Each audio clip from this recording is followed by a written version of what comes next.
All right, Justin. A, B, C, D, or E?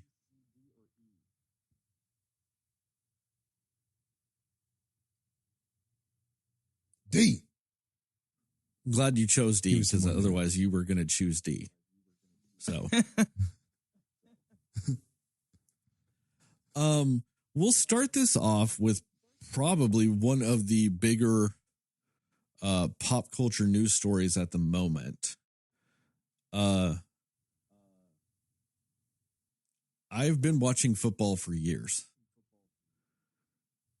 And I know technically somebody has died on the field playing football. It was like 50 years ago. And I feel shitty. I do not remember that guy's name.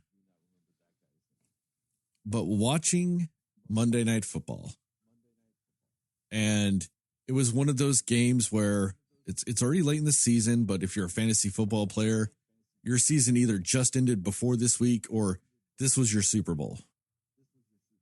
And so, like, this is the final game of the week and everybody's eyes are on it.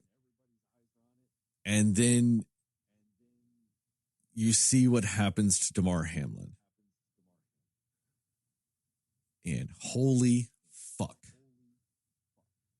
Like, the first thing I thought of when that happened was years ago. I want to say when he was playing with the Raiders, Carson Palmer was like doing like a roundtable thing with like a Sports Illustrated reporter and a few other quarterbacks. And he talked about with how fast and strong everybody is. It's a matter of time before you see somebody die. And this was, I think, 6, 7, 8 years ago. It was a while ago. And then that happened. And it's one of the craziest things when you're watching something like that. And you do start wondering, did I just watch somebody die? Because you don't know. And you see the CPR and you see the craziness going on. And that just puts so much shit kind of in perspective. Like being a football fan. Like, I don't want to ever hear anybody ever now. Like, a big thing recently is like college football players sitting out of bowl games. Like, they played the whole season and they sit out of a bowl game because they're probably going to go in the NFL. And they don't want to risk injury. You know, so that, like, you know, to maximize their career. And all these people love to criticize it because they're like, they're kids, they're supposed to do this. I don't want to hear that shit anymore. I want to hear that shit. Because what Damar Hamlin's in his second year in the league? Yeah. And one hit. 4 years old. And it looked like a routine play. Mm-hmm. I don't want to hear that shit no more.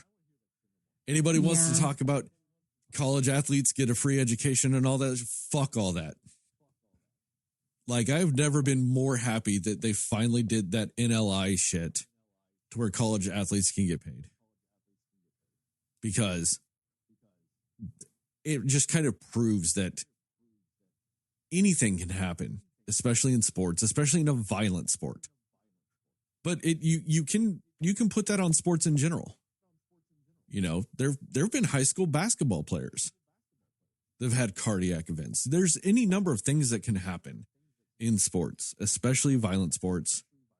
And fuck all that. Let them make every goddamn cent they can.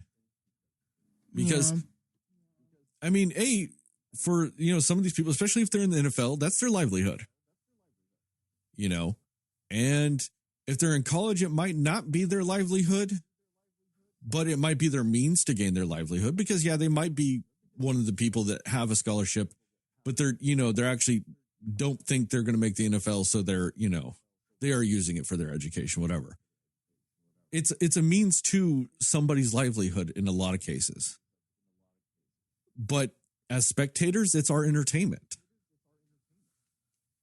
So it just kind of shows that it can fucking happen at any time, any place, no matter how big you are, no matter how professional you are, no matter how trained you are, it can just fucking happen. And if it can happen to an NFL player, which you can arguably say that they are in still better shape than college athletes and still better, infinitely even more better shape than high school athletes. Because especially in football, you're more grown at that point. That's why they have the age restriction in football. It has nothing to do with, what they think your talent might be or anything like that. It's just when you're 18, you are still growing, going up against people that are grown. And you can see that sometimes, you see a college football player when they're 18, and then you see them when they're 23. And it's different. And it's just, I don't know. It's just one of the craziest fucking things. And then, yeah, I don't know. And then you have just all these fucking people coming out talking about it and all this other stuff. Like somehow this incident became an anti-vax talking point. Because people were saying, well, Really? he got his 4th booster shot on the 26th, and now he's collapsing on the field.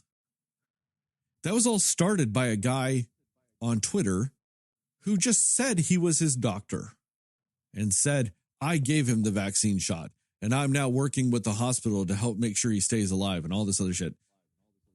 Which, if you know anything, I know a lot of people were confused by what HIPAA is.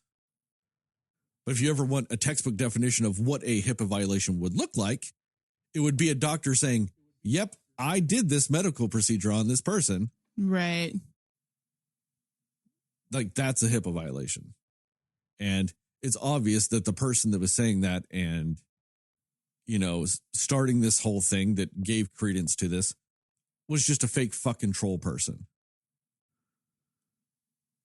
But then on top of it, it makes it just a little bit more sad because why the fuck is somebody thinking this is the time to do a troll bullshit about something that does not apply whatsoever?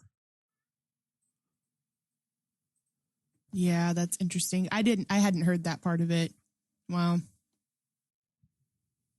Yeah. I hadn't heard anything about that either. But man, the whole situation, it's just crazy that they marketed that game, the Buffalo Bills versus the Bengals, with all the playoff implications and everything like that. It was marketed as the game that could quite possibly be the game of the season. And the crazy thing is that we didn't even get through a first quarter of play. And because of what happened to Damar Hamlin, it is now the biggest game of the season. It's just unfortunate that this is that it's for reasons that nobody saw coming. Now it's just been a conversation point all week. That's all anybody's been talking about is Damar's condition and everything like that. It's unfortunate that you have anti-vaxxers and people kind of trolls trying to create narratives and stuff like that. But honestly, what has surprised me more is just the sort of outpour of like love and concern and that people are showing, more than I thought there would be. I really thought that there would be kind of, and I'm sure these people are out there, but if they are out there, their voice has been very small. I guess it's minimal, but I figured that there would kind of be this side of it of people that go, well, that's the name of the game. Football, this is what they're paid to do. This is what they risk when they go out there and stuff like that. I thought maybe I would hear more of that kind of noise when this happened.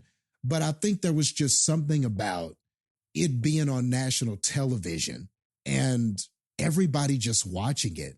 And like, I'll probably never forget, as long as I think about football, I'll probably never forget how some of those players looked, how worried they looked.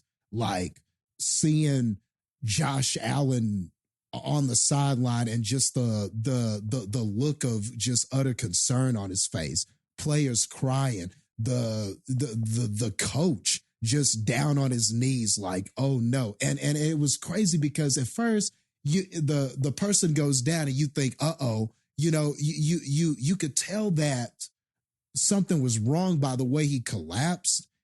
But you're not making sense of it at that time. And you don't know if it's a head injury. You don't know. It kind of looked like he went down on his side. And I'm thinking, okay, maybe that was like, did he get knocked out? Like, was he knocked out kind of like he stood up and maybe like it was a delayed reaction or something? I really couldn't tell what happened to him just from the initial tackle. And like you said, it just looked like a routine tackle on T. Higgins. It didn't look like quote unquote much, but they take that first break. And, it's as usual. Joe Buck and Troy Aikman are on the call. And Joe Buck is like, we're going to step away and take a break. And then we come back from that break and we're still people out there on the field. Then we take another break. Then we come back from that break and we're still out on the field. And you see the ambulance coming and everything like that. And it's like, and they're like, we're taking another break. I swear there were about 5 or 6 breaks during this. And after a while, and then Joe Buck says they're administering CPR. And all I could think was, oh my goodness, please don't let this man die on the field. And just the way everybody was looking and the concern that everybody had, I was just like, no way, exactly, just your exact words. So then I was like, no way that on national television, this man is just going to die right here, just in the middle of this football game. It was surreal. And I've heard stories about athletes dying, like boxers dying in the ring and different things like that. And different athletes getting, severely injured and then maybe taken to the hospital, dying later. I've heard stories like that. But this is the first time I've ever been watching a sport and seen something of this magnitude and that tragic. Like I was just shook. Like I think that's the best word I can come up with. I was just shaken by it all. It was just a moment of, man, like it went from, oh man, this is the game of the season. I can't wait. We were going up against each other in the fantasy football game. You have Josh Allen, I have Joe Burrow. It was like the perfect way to sort of cap off the fantasy season and everything like that. It was a big game. I was excited. And then it went from that to, my goodness, please don't let somebody die just here on the field, and everything like that. But it has been refreshing to hear the conversations about him and the outpour of success. One story I really like is that he started this toy drive charity, and his goal was to raise and he started this charity way before he was an NFL player. He started it back when he was a college athlete, and it was just designed to, have this little toy drive and give toys to kids and stuff like that. And the original goal was for him to raise about $2,500. And I think that he had just had a little over 1,000 for that toy drive. Well, people started giving money after this happened to him, unfortunately. And now that his charity is up to like $6 million. It went from like a couple of thousand to like $6 million. And so, and that was really cool to see. Like, I've seen articles and people, like different magazines and stuff, having his picture on the front. And one magazine called him America's son. And it was like the world praise for a football player who's fallen in tragic accident and stuff like that. And it's really cool to just hear like all of these people sort of talk about him and everything. And I thought that it was great that they didn't resume this game. I thought that was another thing that came out of this, that I was happy that the coaches and the players and all of them just decided, we're not going to come out here and play a game after that happened. And I've seen people have catastrophic injuries and the game continue. They're carried off the field and the game just continue. this one hits close to home because it's pro wrestling. Owen Hart, a wrestler, died in the ring. You know, they were doing a stunt where he was supposed to propel down from a cable. The cable snapped. He fell into the ring and died. And they continued the show. Like, I've seen other sports and other forms of entertainment not make that same decision and sort of have a show must go on mentality. So I was also just happy to hear that so many people were like, no, they made the right decision in just not playing the game and just letting these players, like, especially the Buffalo Bills players, do what they needed to do to support their fallen brother in the fraternity that is the NFL. So, you know, it was nice to see that as well. To tie that specifically in, the player that did die was in 1971. The player was Chuck Hughes. Okay. The game resumed. See? And the game, and see, like, I was just about to ask you that, and see the game resumed. And like, it's just, I'm glad that we are at least at a place now where, for the most part, it's understood why the game was stopped. Well, with that, I mean, there's been conflicting reports because the NFL saying like, oh, we had no doubt we weren't going to continue that game. But I've heard from other people that they wanted to continue the game. And like they were trying to get the coaches and players ready to go right after the ambulance had left. And apparently the teams and the coaching staff and everybody was like, we're not fucking playing. Like, we're not. Like, Zach Taylor, the coach of the Bengals, said he was talking to Sean McDermott, isn't it Sean McDermott? Yeah, the coach of the Bills. And he was saying the only thing Sean McDermott was talking about was he needed to go to the hospital. Like, he needed to go be there at the hospital. He needed to be there with his family. He needed to be there for his player. Nothing about coaching the game.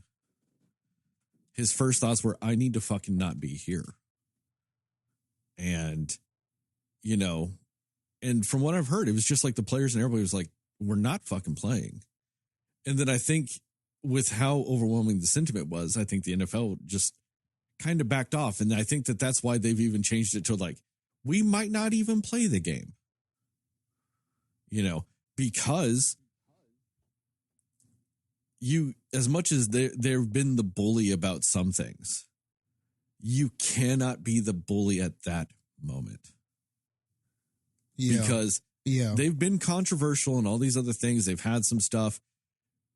How you get a majority of people to back the fuck away, though, is you have somebody that, you know, still might die. And your biggest concern is, oh, we need to fucking play the game. Like, at that moment. Yeah. Yeah. And I think a part of that is because I think as just a sports or a football culture, we get so used to seeing people injured, to seeing people kind of carried off, to seeing ambulances come and pick players up and things like that. And I think there's just, I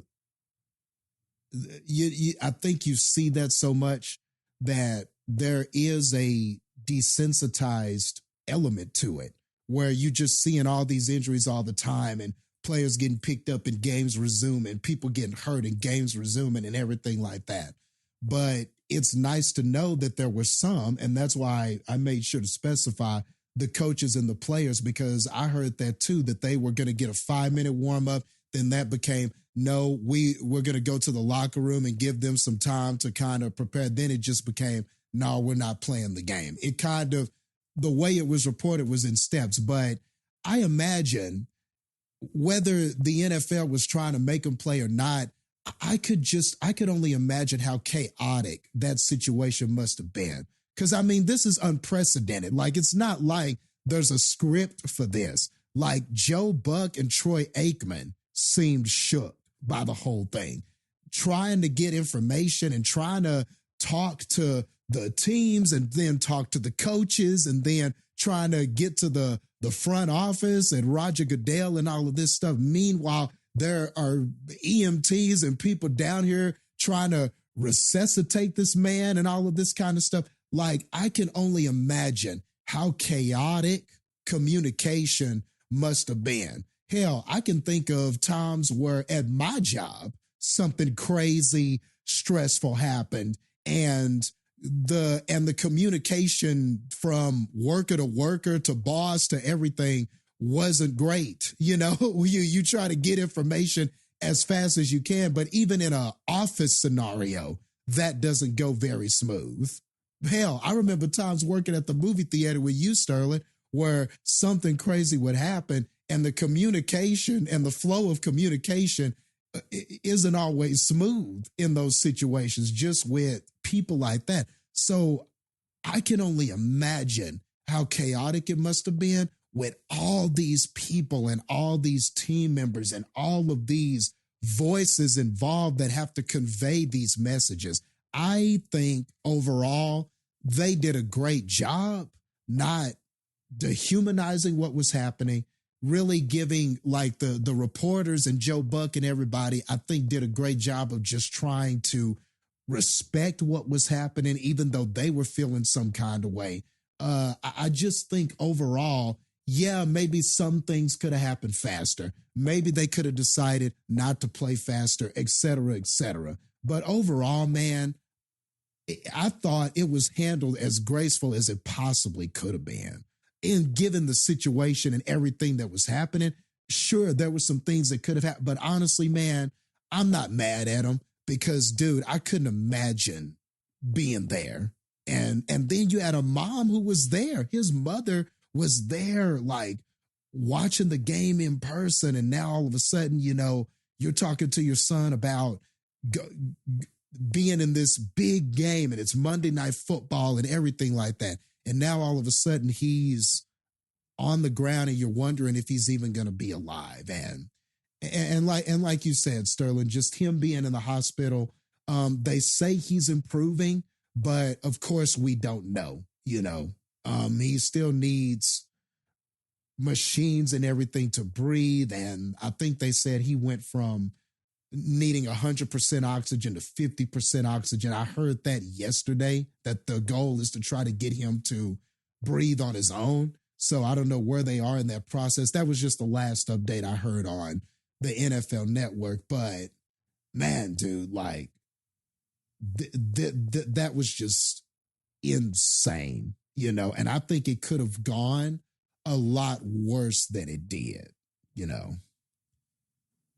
Yeah, especially like when it comes to something like this. I mean, I know we talked about it, like you said, that we were in, like you and me were in the championship in our fantasy football league. And our game, the championship, would be decided by this game. And yeah, I know some other people in some other leagues that like were kind of complaining about this game not being played and it kind of messing things up fantasy football wise. Like I did not understand that at all. That's why, like in our league, that's why I conceded that. Like I was losing anyway. It's, it would have taken a miracle for me to win anyway. But,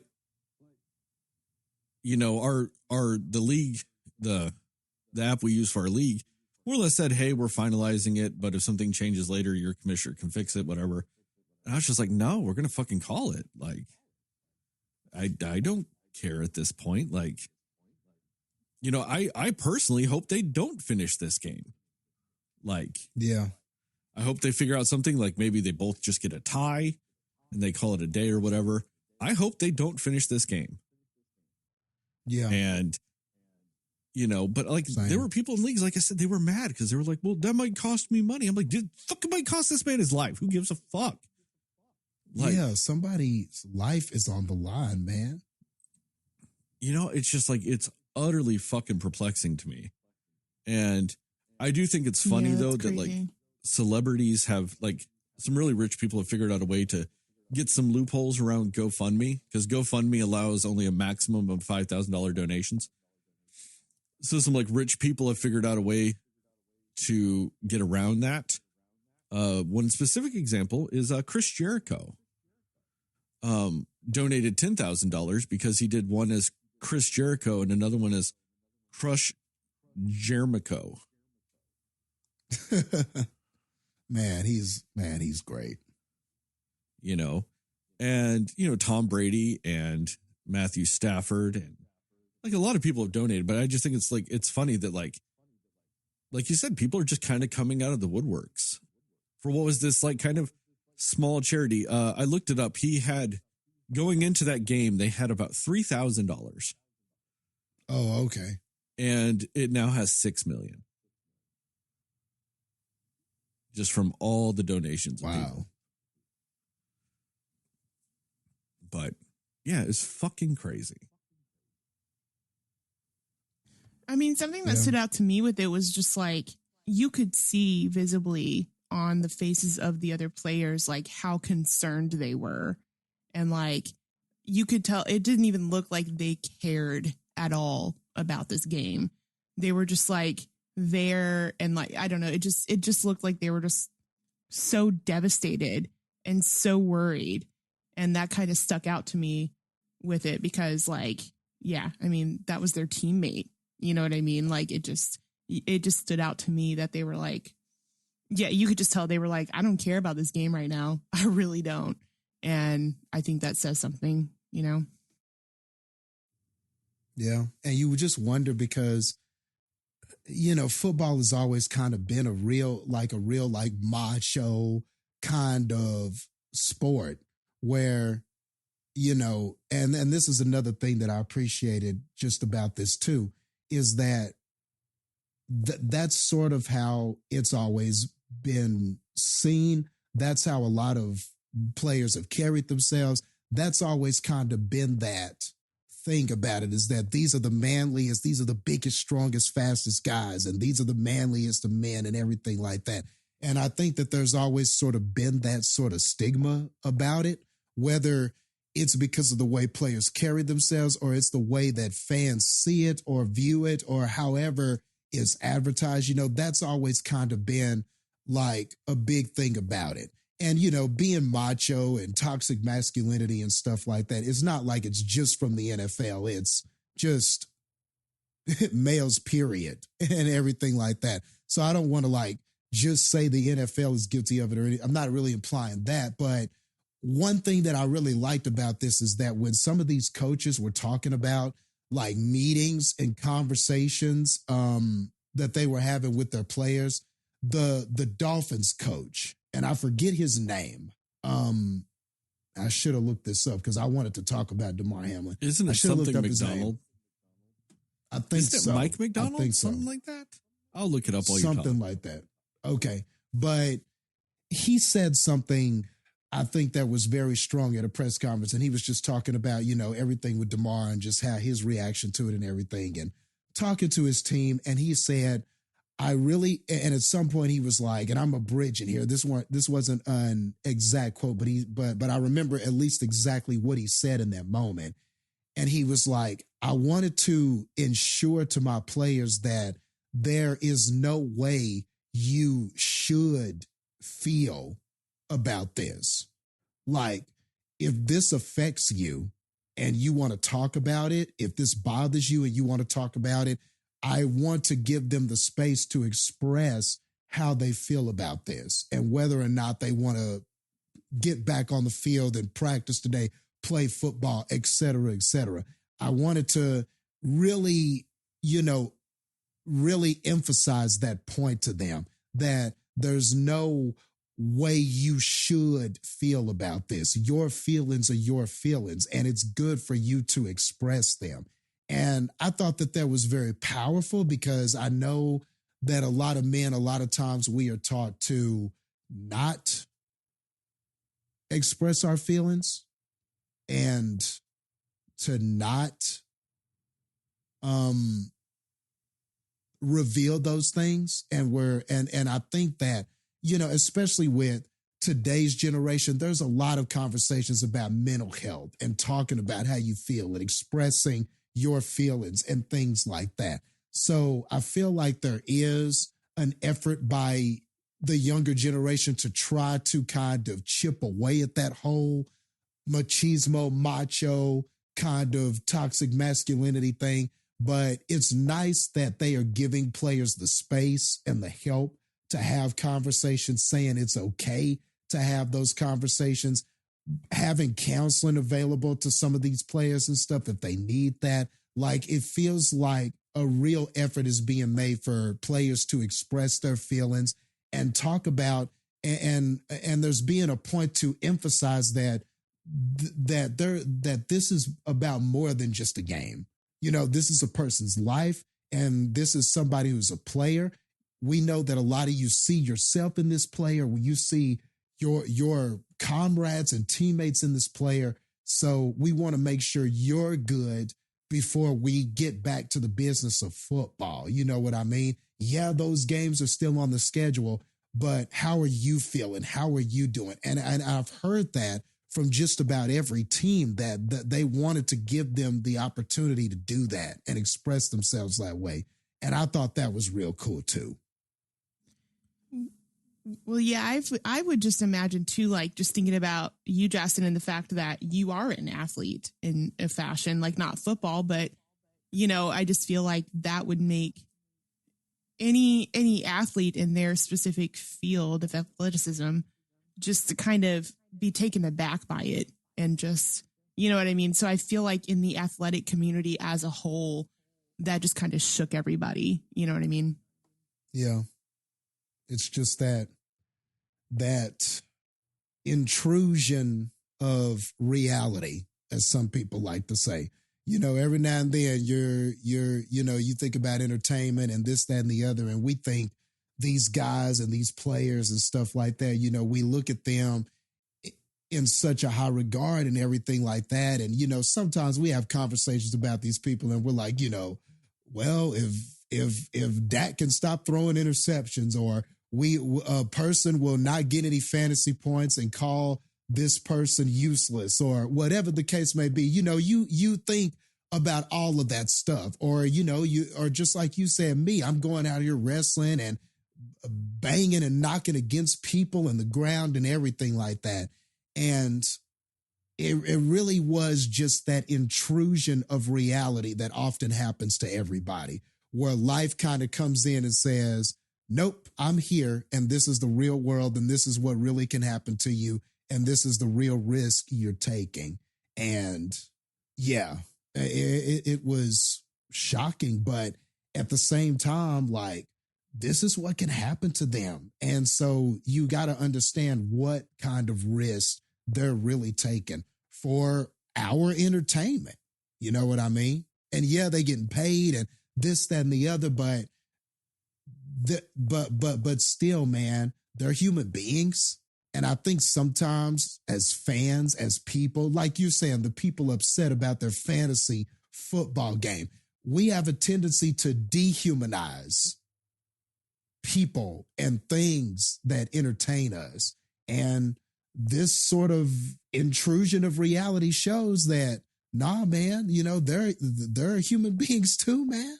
Like, there are human beings down there doing all of that. Real quick, Miami Dolphins head coach is Mike McDaniel. I was a little close. I was a little off, though. But I mean, I get that, because I remember, like, when I was younger, you'd be like, yeah, hurt the guy. Like, you would want to hurt, like, your team to hurt other players. And then as I started to get older, because I started thinking about it, I'm like, I would never want that to happen to my team. So why would I want it, like, but it's a weird perspective. It's not like from a human perspective, like, oh, I shouldn't want another human to get hurt, but it'd be like, oh, I wouldn't want that to my team, so I don't want it for your team. And then recently I've developed my philosophy when it comes to stuff like that is, before this Damar Hamlin thing, and I was already losing pretty badly to you in the championship, I was hoping that Joe Burrow would get like the most mild of ankle sprains, that they would just take him out. They would keep him out just out of an abundance of caution. They'd be like, oh, he's fine, but it's towards the end of the season. We're in the playoffs. We just didn't want to risk it anymore. But he's fine. He'll play next week, but We didn't want to risk it for the rest of this game. That's the extent I get to now, is that it's just the appearance that, man, that was almost an injury. We need to keep this guy out for the rest of the game. That's all I hope now. And then of course this other stuff happened, but like, I'm glad like a few years ago that's where my mentality changed to, is I wanted abundance of caution injuries. Like, oh man, you almost look like you got hurt. We're not playing you the rest of the game because we just don't want to risk you getting hurt. You'll play next week, not this week. You know, that's what I like. That's all I ever want in anything like that, is just that. Just a man. If you took 27 more of those hits, you might sprain an ankle. So we're not even going to risk one more. Because in all honesty, that's probably the only shot I had of beating you at that point. Is that I get that. It's either that or that Joe Mixon went off for like 27 touchdowns. And so they were just like, you know what, Joe, you're going to sit. And then that allowed Josh Allen to just air the ball out in a losing effort and score like 6 garbage time touchdowns that wouldn't have mattered. That was my other thing, is that the Bengals, that was my other thought, is that the Bengals were going to start beating the Bills so badly without it being Joe Burrow that Josh Allen would have to have a miracle to still lose. But yeah, like at a certain point, like as soon as that happened too, I just did not care. Like, yeah. When they were like, oh, well, they might play the game Wednesday. I'm like, let's just not play it. Let's just call it a day. Yeah. I want to give you guys one little slightly happier yet odd bit of news, and then we'll get into the episode. I don't know. I found out this week that Matthew Lawrence of the famous Lawrence brothers and from Boy Meets World fame is dating Chili from TLC. I heard that too. Oh, okay. What is the age difference there? 9 years. 9 years. And it's She's Chili. older, right? Chili is 9 years older than him. You know what? Do your thing, man. You know? Yeah, we won't get into he maybe cheated on his wife with her and all this other stuff. But they're divorced. Did not know that. They're divorced now. It is what it is. I'm not going to hate on anybody for those situations. I'm the product of an affair. So I get it. Affairs happen. I wouldn't exist without one. So I always look at affairs with a grain of salt. Like, I wish they didn't happen, but at the same time, I'm kind of glad they do happen because I'm alive. Oh. So I didn't know that. Yeah. Let me throw up my family drama there. I mean, it's what, 37 years ago, so it's fine. Like, I'm not really, everybody that was involved has been married and divorced since then, so, it's not like I'm going to break up a marriage from it. So, yeah. But, yeah. So, affairs happen. That's all I'm saying. Like I said, I'm kind of glad they do. Because otherwise, you might not be hearing this podcast right now. If people didn't cheat on people, you might not have the Cinema Slayers podcast. That's deep. That is deeper than I expected. I almost want to add that. We're pro Sydney, pro slut, and pro affair. No. Does that cross the line? Maybe a little bit, but respect. Do we have a line at this point? Not really. I have said some terrible fucking shit on this podcast. Yeah. I have said some terrible shit. I have said things that no human should ever say. Wasn't there one podcast where we were talking about a movie and I said I'd rather talk about me being molested as a child than that movie? Yeah, I believe think that you was did a say that. situation that happened. Yes, Yeah. I believe that.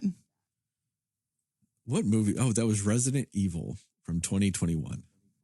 That's what that movie was. Wow. I remember because I went and saw that movie and then just never talked about it with anyone until we did that episode that I ended up bringing it up in.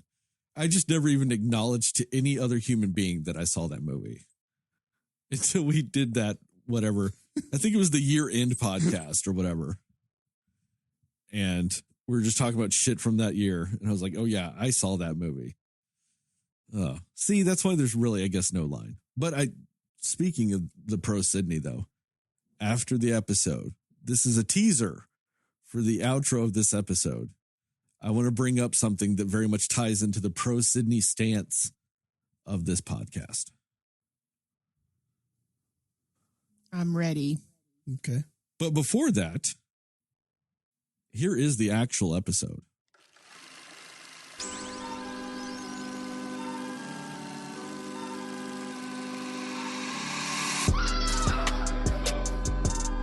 Somebody will listen to me.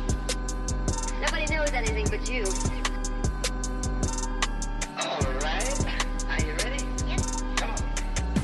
Cinema Slayers.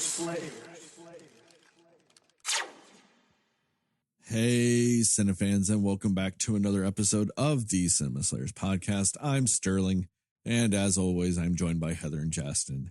And tonight, we are going to talk about what we liked, didn't like, and everything in between with the Netflix movie, Glass Onion, a Knives Out mystery. Knives Out mystery. God, that's a terrible name. And at least director Ryan Johnson hates that too. He hates that they said it was a Knives Out mystery. He hates that tag. Because he's like, these movies are standalone stories. We don't need that. I get it. It's like calling anything else that's like Sherlock Holmes a Hounds of Baskerville mystery. Like, Yeah. why? But we will go spoiler-free recommendations and scores and then into a more spoiler-centric section with time codes in the description to allow you to jump around if you so require. And with all that, we're going to go with Heather because in my Skype, she's the one on the top. Heather, what are your spoiler-free thoughts about Glass Onion? The funny thing is you mentioned that name. Like, I feel like that's probably my biggest problem with this movie is the name of it. Because I really, like, that was my issue too. I was like, why do they need to call it that? Like, I'm sure it was more for the, people, if they know it's somewhat associated with Knives Out, people will watch it, I'm sure. But I just feel like that was a very unnecessary title and didn't make sense because it honestly has nothing to do with Knives Out other than just the same detective being related with it. So yeah, I thought it was a very weird name. And there's a quick fix. It's Glass Onion, a Benoit Blanc mystery. Yeah, that would have actually been totally fine. I would have no problem with that. So yeah, it was just a very weird choice. And I'm also surprised they can't just change that. Like, I feel like they've changed like that Birds of Prey movie name a million times.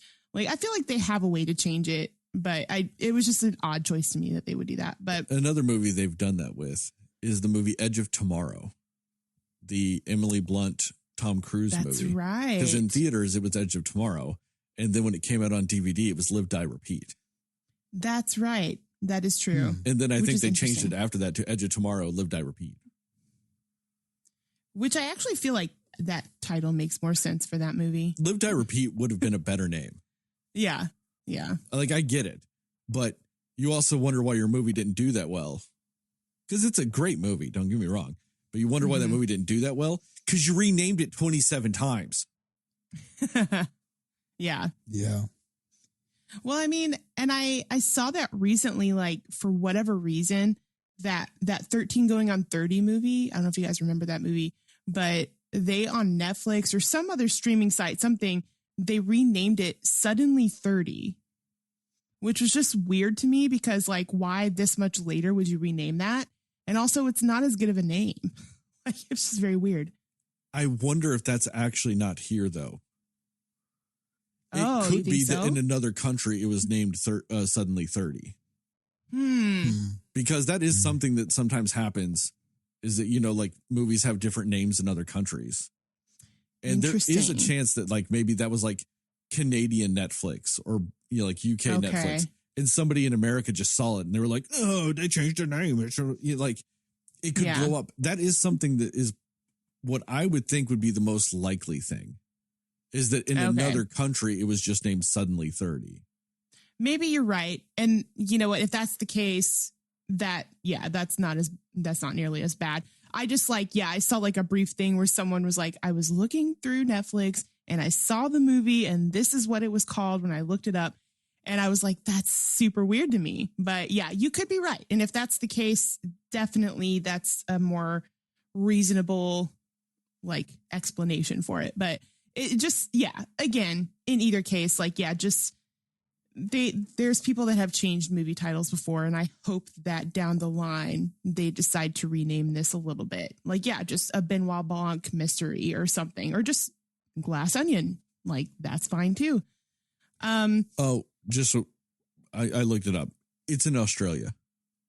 Oh, in Australia, okay. the movie's called Suddenly 30. It's because their 13 going on 30 would mean something different. Like the expression, oh, there's 6 going on 18, like that phrase doesn't translate well over there. So it's called Suddenly 30. That's probably what it was, sense. Is it was like an American moved to Australia, was looking through shit, and they saw it Suddenly 30, and they're like, oh, what the fuck is this?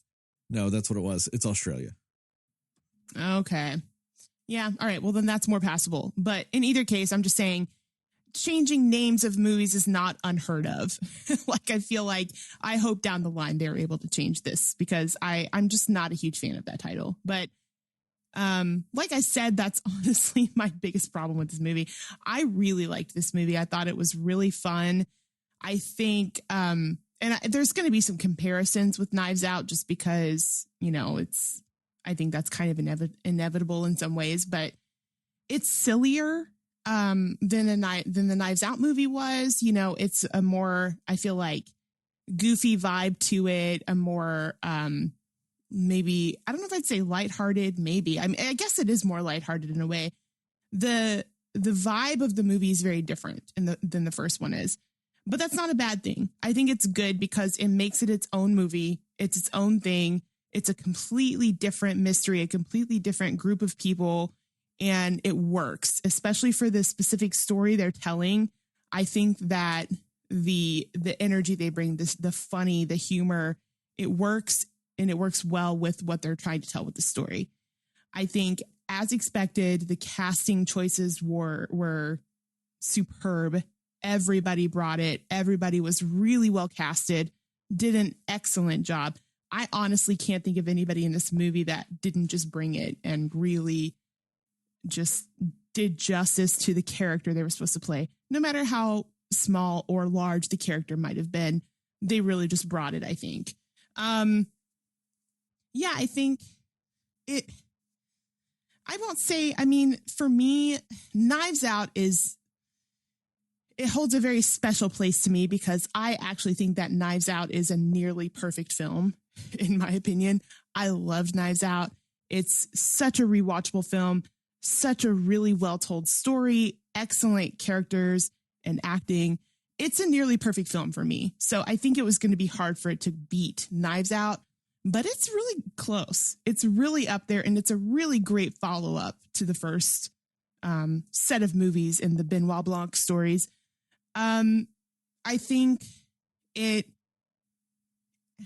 does a lot. It's one of those movies that I feel is almost the exception to the rule because it does a lot, but it actually pulls off everything it's trying to do. You find a lot of movies where they're like, I want to do this thing and I want to add extra twists and then I want to make this an interesting thing, and it falls flat because they try to do too much. But the way the story's told and the way they do it, everything they try to do really pans out and works well. I don't think there's really a part of the story they tell that falls flat in any sort of way. It kept me invested the whole time, interested the whole time. There was no way I was really going to guess what actually was going on with some of the stuff. And yeah, I just think that the way it unfolds, the way they tell it is really well done. And I'm really mostly just so glad that this set of movies and this detective stories from Benoit Blanc, it wasn't just a one-off, like Knives Out was the only good thing, about, the Benoit Blanc character. Like, it feels like if they keep up this momentum, they're going to be able to make a really great set of movies that are all very different from each other, but equally just as well done. So this was a great follow-up. I honestly think it was just so much fun. It was just a really fun watch. Justin, what about you? All right. So, yeah, this was a lot of fun. And I really had a good time with this film. I thought that it was excellent. And just like, I'm not going to say probably a lot different from what Heather said as far as my opinion on it, but just to, but I can definitely hark some of the sentiments she said. Like, the cast in this is great.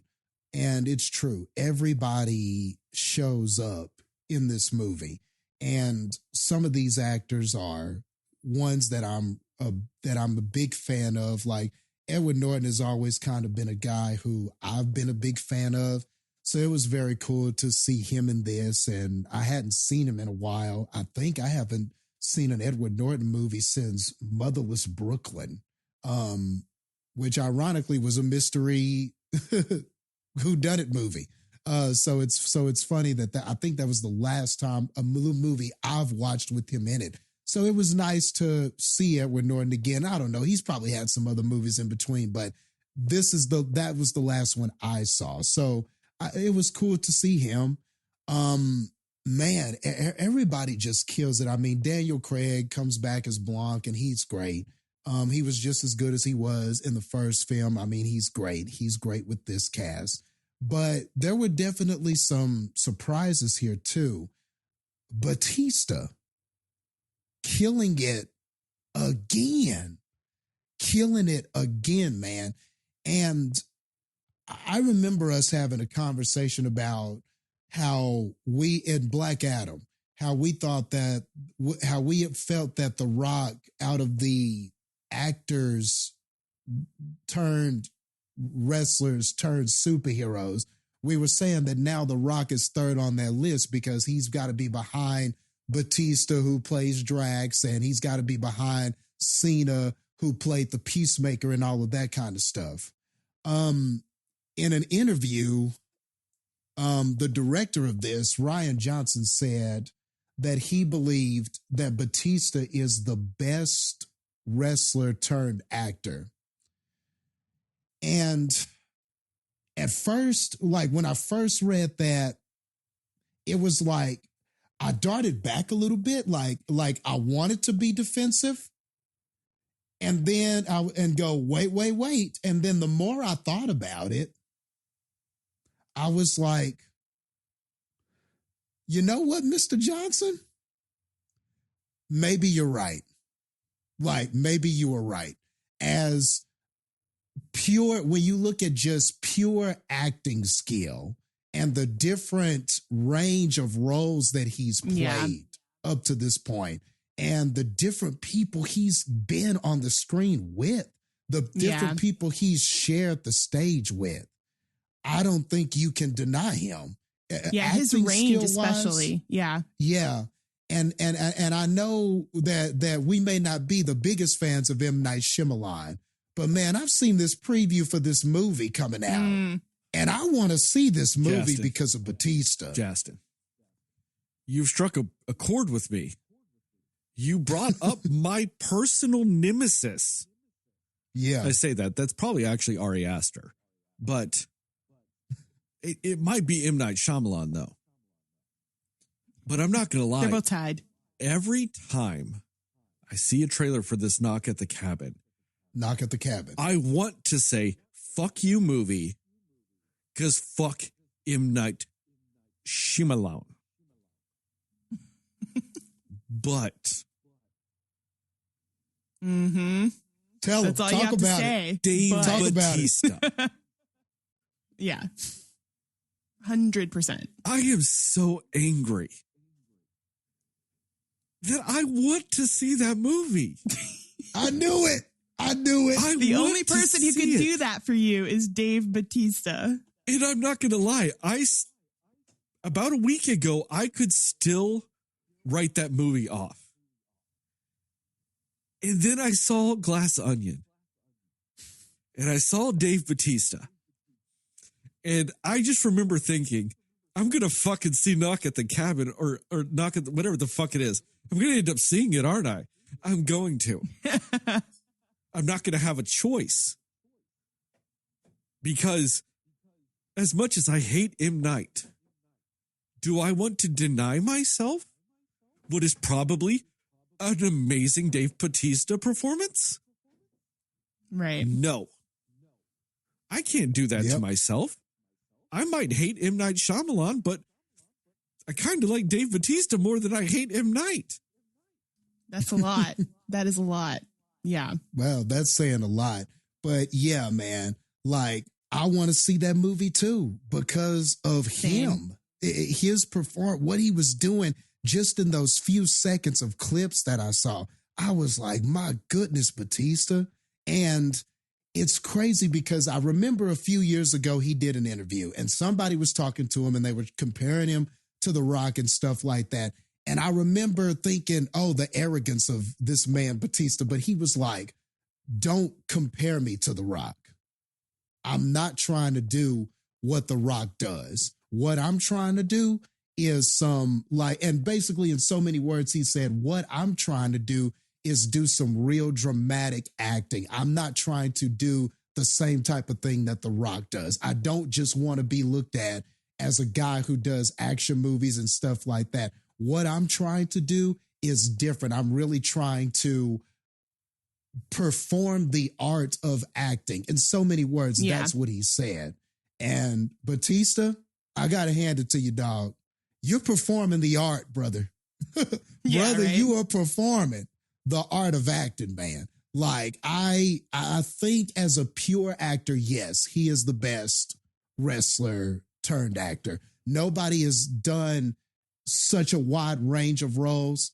So, Rock, you can have the title of the most successful one, but I'm sorry, but Bautista has got you on pure acting skill. I don't think The Rock could have done this. Well, like I look at the roles The Rock has done. One more thing, Sterling, and I'll let you go. I look at the roles The Rock has done, and if I were to say to myself, could Bautista do that? The answer most for most of Rock's roles would probably be, yeah, he could do it. Yeah. You know, he's big enough and he has a good charisma and he can do, most of the roles I could say that. But when I look at Bautista's roles and I ask myself, can The Rock do this? Yeah. Like, could The Rock have been Duke in this film? No. I don't think he could do this. I don't think he could have done this, man. So, and Cena's coming. Be on the lookout for John. Be on the lookout for You Can't See Me, because that's what I was going to say. Lookout. Is okay. And we talked about it in the Peacemaker episode. Cena's coming. Yeah. Like he wasn't necessarily coming in Fast 9. No one was. But Cena's showing it. Like he looks like he's on that Bautista trajectory and not the Rock trajectory. That's a very hard word for me to say. But no, you're absolutely right. The only handful of roles that The Rock's done that Bautista couldn't are the ones that are pure charisma. You know, like the Jumanji movies. Okay. Those ooze just pure charisma. And see, the funny thing is, I was thinking about this because that's my favorite Rock performance. I actually think Bautista could do that. I think he could do that role. He could. I don't think it would be the same though, because he right, does have probably. charisma. I'm not saying he doesn't. He doesn't have pure charisma where The Rock does. Like, you know what I mean? Like Dave Bautista might be able to hit like an 80-90% charisma. Can he hit 172% charisma like The Rock can? Yeah, that's fair. You know what I mean? He wouldn't do it as well, but he could at least do it. He could have done it. That's the thing. He could have done it, and the movie maybe have been like 5-10% worse than what it was. It wouldn't have been a drastic change. Yeah. And I think the one advantage The Rock has in that is that him and Kevin Hart are like such good friends and stuff like Their that. Chemistry. Like that's a real genuine just friendship, and they are so genuinely funny together. So to stick Batista in there, it wouldn't have the same effect because he doesn't have the same kind of friendship with Kevin Hart. Yeah. But I don't know. If you get one of Batista's friends and put him in the role, maybe we could talk about that. But I get what you're saying with The Rock and everything. Yeah, there are just some things in that. There are some things in that where it's like, okay, I don't know if Batista can reach that, but he sure would get close. I think he would get close. I don't know if The Rock would get anywhere near this Duke guy. Dude, or some of these characters Batista has played. I'm not going to lie. You know what movie I kind of want to see? Black Adam starring Dave Bautista. Yeah. Man. Like that, I don't know. It would have been wrote a lot differently. It would, I think, would have been more compelling. Yeah, because he would have read the script and been like, can we add some layers to this character? He would have never walked out there. He would have been questioning. I feel like now he's one of those actors. Like he would have been questioning the role. Yeah. Like he wouldn't have even taken that role. You know what? I think I could say that about Batista now. Now that I understand what his mindset is and seeing his ability in these roles, he wouldn't have taken that role. Not with that script. And it's very obvious now. The only reason why he's Drax and was in like the Guardians holiday special, because he said he's pretty much done. Like once Guardians 3's like done and gone, he's like, I'm never going to be Drax again. But the reason why he went ahead and did the Christmas, the holiday special was because it was for James Gunn. He's friends with James Gunn. Yeah. Like when James Gunn goes like, hey, I kind of wrote this holiday special and it's really kind of based around Drax and Mantis. He was like, yeah, I'll do it for you. Yeah. Honestly, he could have done a good Peacemaker too, I think. He could have. It's just, I really enjoyed seeing Cena do that. He was great. He is that role, but yes. And that's the thing is The Rock couldn't have done that. The Rock couldn't have been Peacemaker.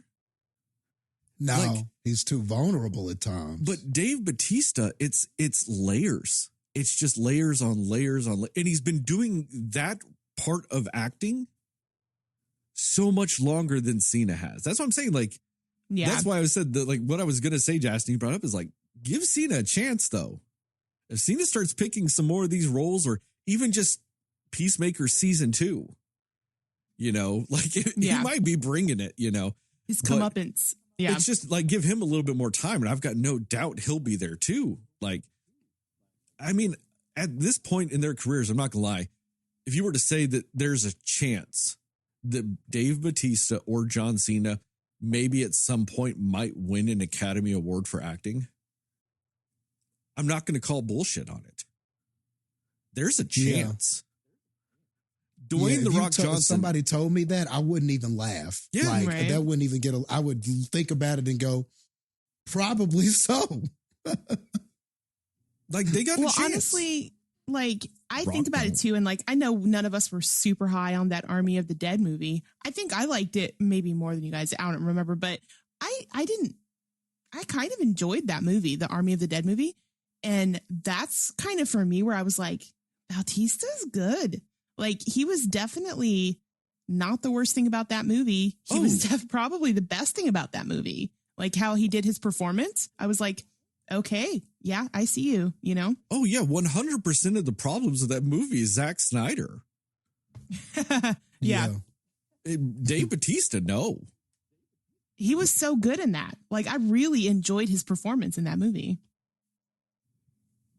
Yeah, I mean, anyway, you finish your thoughts, Justin. Yeah, I need to finish. Let me finish it. Yeah, let me. This went a while, but still, though, he was such a big surprise to me for all the reasons mentioned, and so I was just like, man, dude, Batista is really killing it on screen with some of what are top level actors in Hollywood, and he's right here with him, man, just acting his tail off. So yeah, Batista, chef's kiss, man. Bravo, man. And one last person I'll mention, and then I'll let you go, and then in spoilers, I'll mention more people, but Janelle Monáe. Yo, like, I knew she was good, but damn, bro, she's hella good, dude. Like, she put her in all the show. things. Yeah. She stole the show. Like, this was I thought that this was the Daniel Craig show. I thought that it was going to be the Edward Norton show. And then Glass Onion was like, nah, man, those are just the layers. But you peel it back, and the person in the center is Janelle Monáe. And that's real talk, man. She killed it, man. She absolutely killed it. I loved her in this. I can't wait to talk about more of her performance in the spoilers. But man, was she great. I can't get into too many details because there would have to be spoilers for it. But man, she was great in this. Just excellent. A pleasant surprise. I've seen her in some stuff. But damn, man, she's as good of a singer as an actor as she is a singer. I mean, she's a good singer, but man, dude, like, she absolutely killed it in this. So yeah, I'll just leave it at that, man. The acting was great. It's a very good story. The last thought I'll say is that I don't think it's as good as the first Knives Out. And it might be minor, it might be nitpicky, but by the time this was over and by the time it got to its resolution, as satisfied as I was, it didn't give me the same feelings as Knives Out. It didn't give me that, oh, aha, kind of, oh man, look how this whole thing came together type of feelings like Knives Out did. This was and some of that is by design. This was trying to do something different. And though I respect the difference, I don't believe it hit me as hard as that movie did. So for that, I would say it is inferior. I think that this one was probably a little more on the predictable side as far as how it was going, as far as what was happening and what we were trying to figure out. But it was executed so well that even still, I very much appreciate it. It's not a critique. I'm just kind of saying, in comparison to the first movie, that's sort of just what it is. And a lot of that is by design. So I think by its design, that's why I didn't have the feelings in the end that I did when I watched the first Knives Out. But like you said, Heather, this is damn close. This is about as close as you could be. It's an excellent sequel, if you even want to call it that. I mean, I guess it's a kind of a sequel. They put the Knives Out in the title, as you two mentioned and everything. So you know what? If it can get that close to Knives Out, I'm going to be satisfied. Like, I thought that Knives Out is just excellent. Like you said, damn near perfect. And this is like great. I mean, this was a great movie. Damn near excellent. So, I mean, I'm not going to complain about almost excellent. So, I mean, there you go. There you go. Where I look at it with these two movies is if you're going to give them grades, like just letter grades, like it's a school assignment. One's kind of an A+. The other one's kind of an A-. Are you really going to be that disappointed with either one? You know what I mean? Like, and like you said, Justin, one's damn near perfect. The other one's great. It's slightly less. I mean, it's That's Coca-Cola and Coca-Cola Zero Sugar. Yeah. Like that's the kind of the difference. It's, like one of my favorite candies. I love me a Reese's peanut butter cup. But there's something about the limited release ones, like the Easter or the Halloween or the Christmas or the football ones, where they do the different shapes. They taste just a little better. And I think it's because due to the different shapes, the chocolate to peanut butter ratio is slightly different. And it tastes just a little bit better. But don't get me wrong. If you hand me Reese's peanut butter cup, I'm not going to go, oh, this garbage. I need an Easter one. No, I'm going to fucking eat it because it's still delicious. And like you said, the good thing about this movie, though, is that it, like you said, Justin, it's partially by design. Yeah. So you don't feel as much as you don't feel like it's a step down or a misstep. You just feel like it's a different direction. Yeah. It's not a cheapened feeling that you feel or anything. Yeah. And if it wasn't intentional, I would feel cheapened. It would feel cheapened, I should say. But since it's intentional, it gets more of a benefit of a doubt with it. There's a character in this movie, and I'll go more specifically in spoilers, that I think a lesser murder mystery movie would have had this random character be the culprit. Because they'd be like, oh, we showed you this character. You should have known that this character you saw for 30 seconds is actually the ultimate mastermind of it all. And that's the first thought that happened when I saw that character. I was like, oh no, they're going to be the person. But then I remembered this was Ryan Johnson. And he did so well with Knives Out. I was like, okay, Sterling, give him the benefit of the doubt. He earned the benefit of the doubt with the first one, that he knows what he's doing. So he won't do that. And then he didn't do that. And I was like, oh, thank God. My trust was placed well in this guy because he didn't do that. And I was like, thank you. So I give it that. And it's so rare that somebody has done two movies with gigantic ensemble casts and hasn't had a single miscasting yet in those two movies. And I mean, and he's playing the odds game because he's only had one guy repeat in two movies. And it's just gigantic casts. And he's nailed it both times. There is not a weak link in this movie as far as acting goes. And that's saying a lot because Kate Hudson is in this movie. And I hate Kate Hudson. I hate her so much. And I still can't say she's the weak link acting-wise in this movie. She's not. It just works so fucking well. If you were to just talk to somebody and mention this cast, Dave Bautista might be considered the weakest actor. Nope. Holds his own in every scene. There's just nobody weak. It just goes. I mean, it even has one of the strongest cameo games out there. Even Whiskey was great, to be honest. Very small character, but very effective in the part she was in. But even the cameos were fucking great cameos. It's just something about this movie. It really works. But you guys want to go to recommendations and scores? Yep.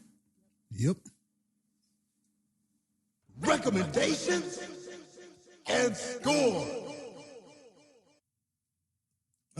Justin, go. All right. I spoke a lot a moment ago, so I'll just make this quick. Hell yeah, I recommend it. It's good. I mean, if you liked the first Knives Out, I really don't see how you wouldn't like this one. It's a fresh story. It doesn't repeat anything or do something that's uninteresting from the first one. You don't feel like it's a rehash or just a cash grab in any way. It's fun. It's fresh because you've got a completely new cast to work with. Like it's a very great, just entertaining movie. It's well acted. It's superbly like the pacing is just so superbly done. Like it transitions well in all the scenes. I mean, there's just really nothing bad that I can say about this. So yeah, it's probably one of the best movies I saw for 2022. I think that's fair to say. It's on the list, man. I think it's going to make the list. I think I gave the first Knives Out a 95. I think I gave it about a 95 or a 96. So we'll just go slightly lower, like I said. So that puts it at, we'll go 94. We'll go 94. Should have thought about this. Man, I'm just going to give Batista some more love. We'll go 94. Batista, man.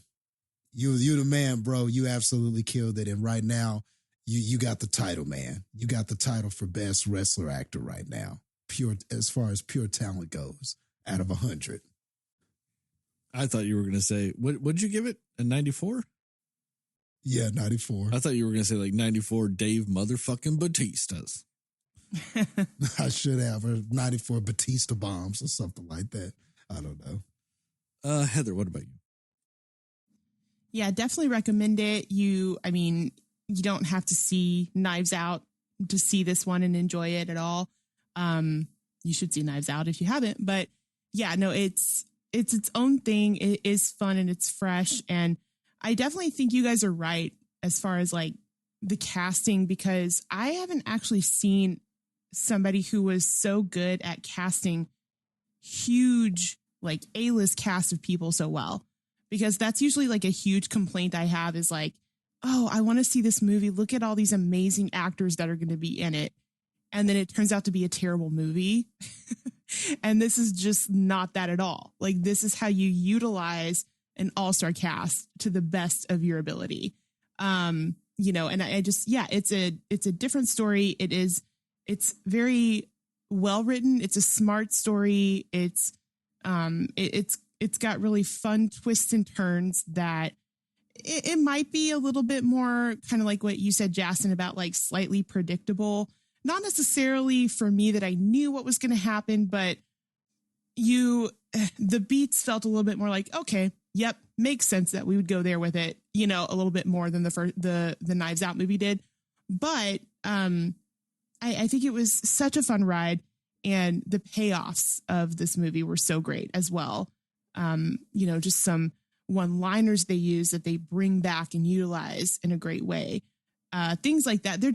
Everything is very well written and so clever. And the types of characters that these people are playing are just perfectly performed from every angle.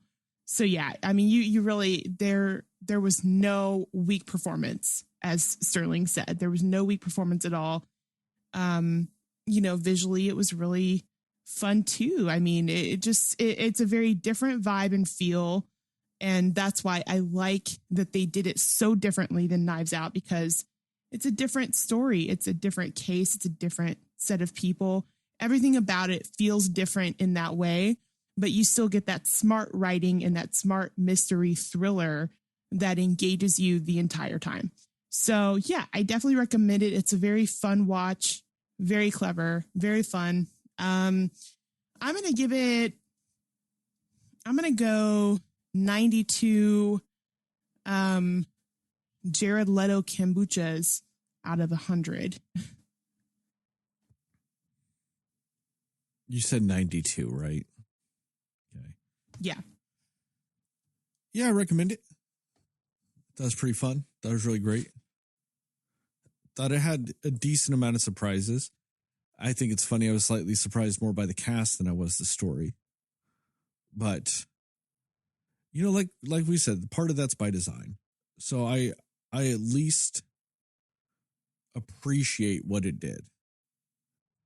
And, it's kind of funny. Like, a weaker version of a Ryan Johnson mystery thriller, murder mystery, whodunit movie, shit, still better than 95% of everybody else fucking doing one. You know, it, because when he does it, he does it with such flair, especially from the characters. Like the characters have a flair to them, a je ne sais quoi, if you will. There's still just something about it that is magnanimous and charismatic and just engrossing. That even when the mystery itself is a little weaker, the movie's still strong. Because like it's just a little weaker. And I know there have been some big time people, not necessarily in the movie world, but in the they talk for a living world, that wanted to shit on this movie, said, you know, going as far as saying it lies to the audience. It doesn't. At no point does this movie actually lie to you. Does it leave some stuff out at parts? Yeah. Does it actually give you that information later? Yeah, it does. But lying is when the characters act a specific way just for the benefit of the audience and not necessarily the characters themselves or the story themselves. I know we've brought it up before, but Perfect Holiday is one of those movies. Perfect Getaway, whatever the fuck that movie's called, whatever it is. More recently, Last Night in Soho, where it just straight up lies to you. It tells you that this is one thing, and then you find out at the end of the movie when the twist happens that it wasn't that thing at all. This movie doesn't do that. Does it misdirect you? Yes, it does. But it never lies to you. Because when they actually do the twist and they do some of the reveals and they show you some of the scenes and some of the information you didn't have at the beginning, you still see where it lines up with the story they were telling at the beginning. You still see where it falls into place. That's like saying M. Night Shyamalan lied to you in The Sixth Sense with Bruce Willis being dead. No, he just didn't tell you that. Like he just didn't tell you that's what it was. And then when it does the whole, oh, look at this. We told you this the whole movie, and you see it and you go, oh, okay. Because it still lines up. That's the difference between being misdirected and lied to. You still had clues there. You still could have solved some shit. You still could have figured it out. It still could have made sense. Or did they just lie to you and give you no fucking shot in hell in figuring out the ending because they literally told you that the ending they give you is impossible earlier in the movie? This movie misdirects, which is also how sometimes a good murder mystery, a good thriller, a good whodunit movie works. You know, it wouldn't work if they went, this person did it at the beginning. Now find out how. But still remember, you got to guess who did it. That'd be fucking dumb. Because any murder mystery wouldn't fucking give you wouldn't give you the murder like the 20 minutes into the movie. Fuck. That movie would suck. Well, technically, didn't Knives Out do that, but in a very interesting way to where you're still questioning, is this really what happened? You know? Well, see, that's the thing, is it misdirects you. A good one can tell you who the fucking murderer was at the beginning of the movie, make you go, oh, it's not that, and then go, no, it was that. We told you that. Yeah. But we misdirected you because they're good.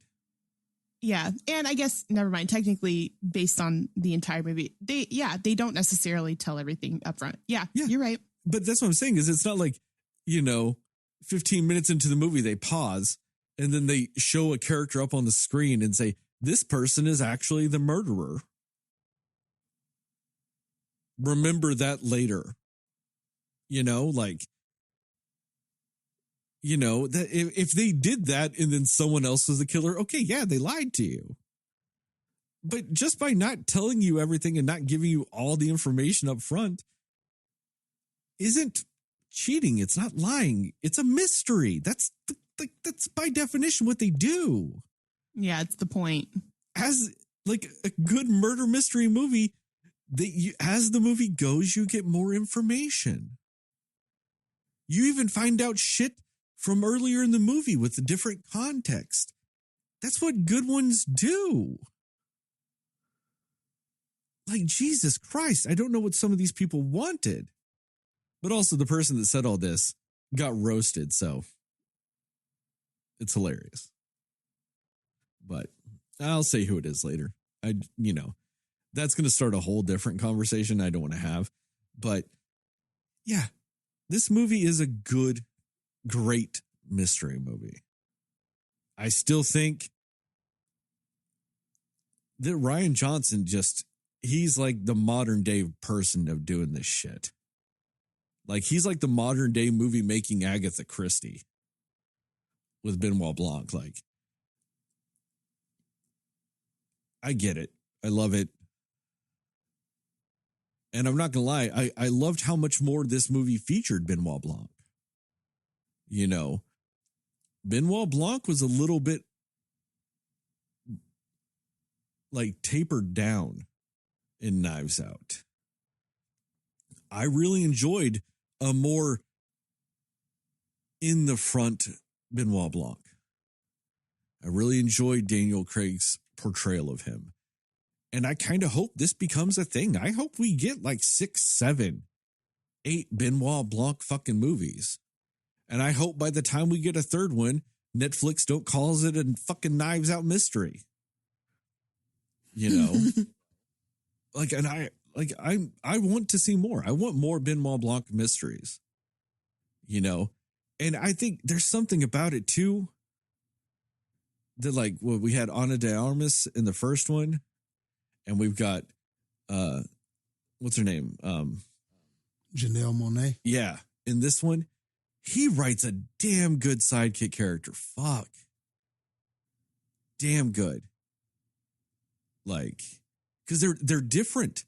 Like Ana de Armas' character in the first one is different than this one. Like, and you get like these vastly different performances and unique perspectives on the sidekick character. Oh, I loved it. Let's see. I'll give it a 90. Yeah, I'll give it a 90. I'll give it 90. Fuck it. 90 Dave motherfucking Batistas. Out of 100. Yeah. I was thinking like, shit, I just did the same thing Justin did. I don't know what the fuck I was going to say. So I'll say what I said Justin should have said. So that makes this the official Cinescore of this movie, a 93.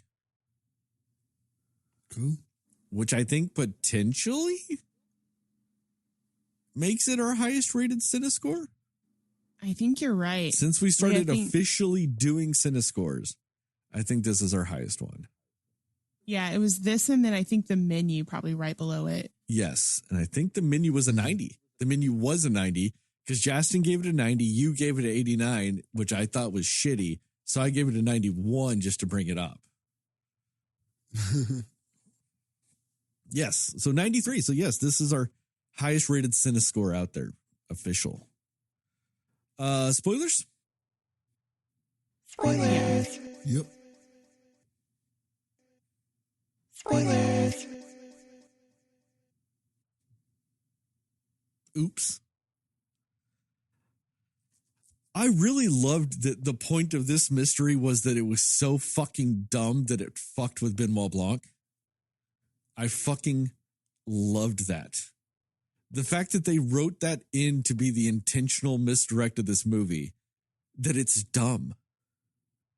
I fucking loved that. Yeah. The fact that part of it was, even though he knew that that our culprit at the end was one of the suspects, it was cool how he sort of talked himself out of it.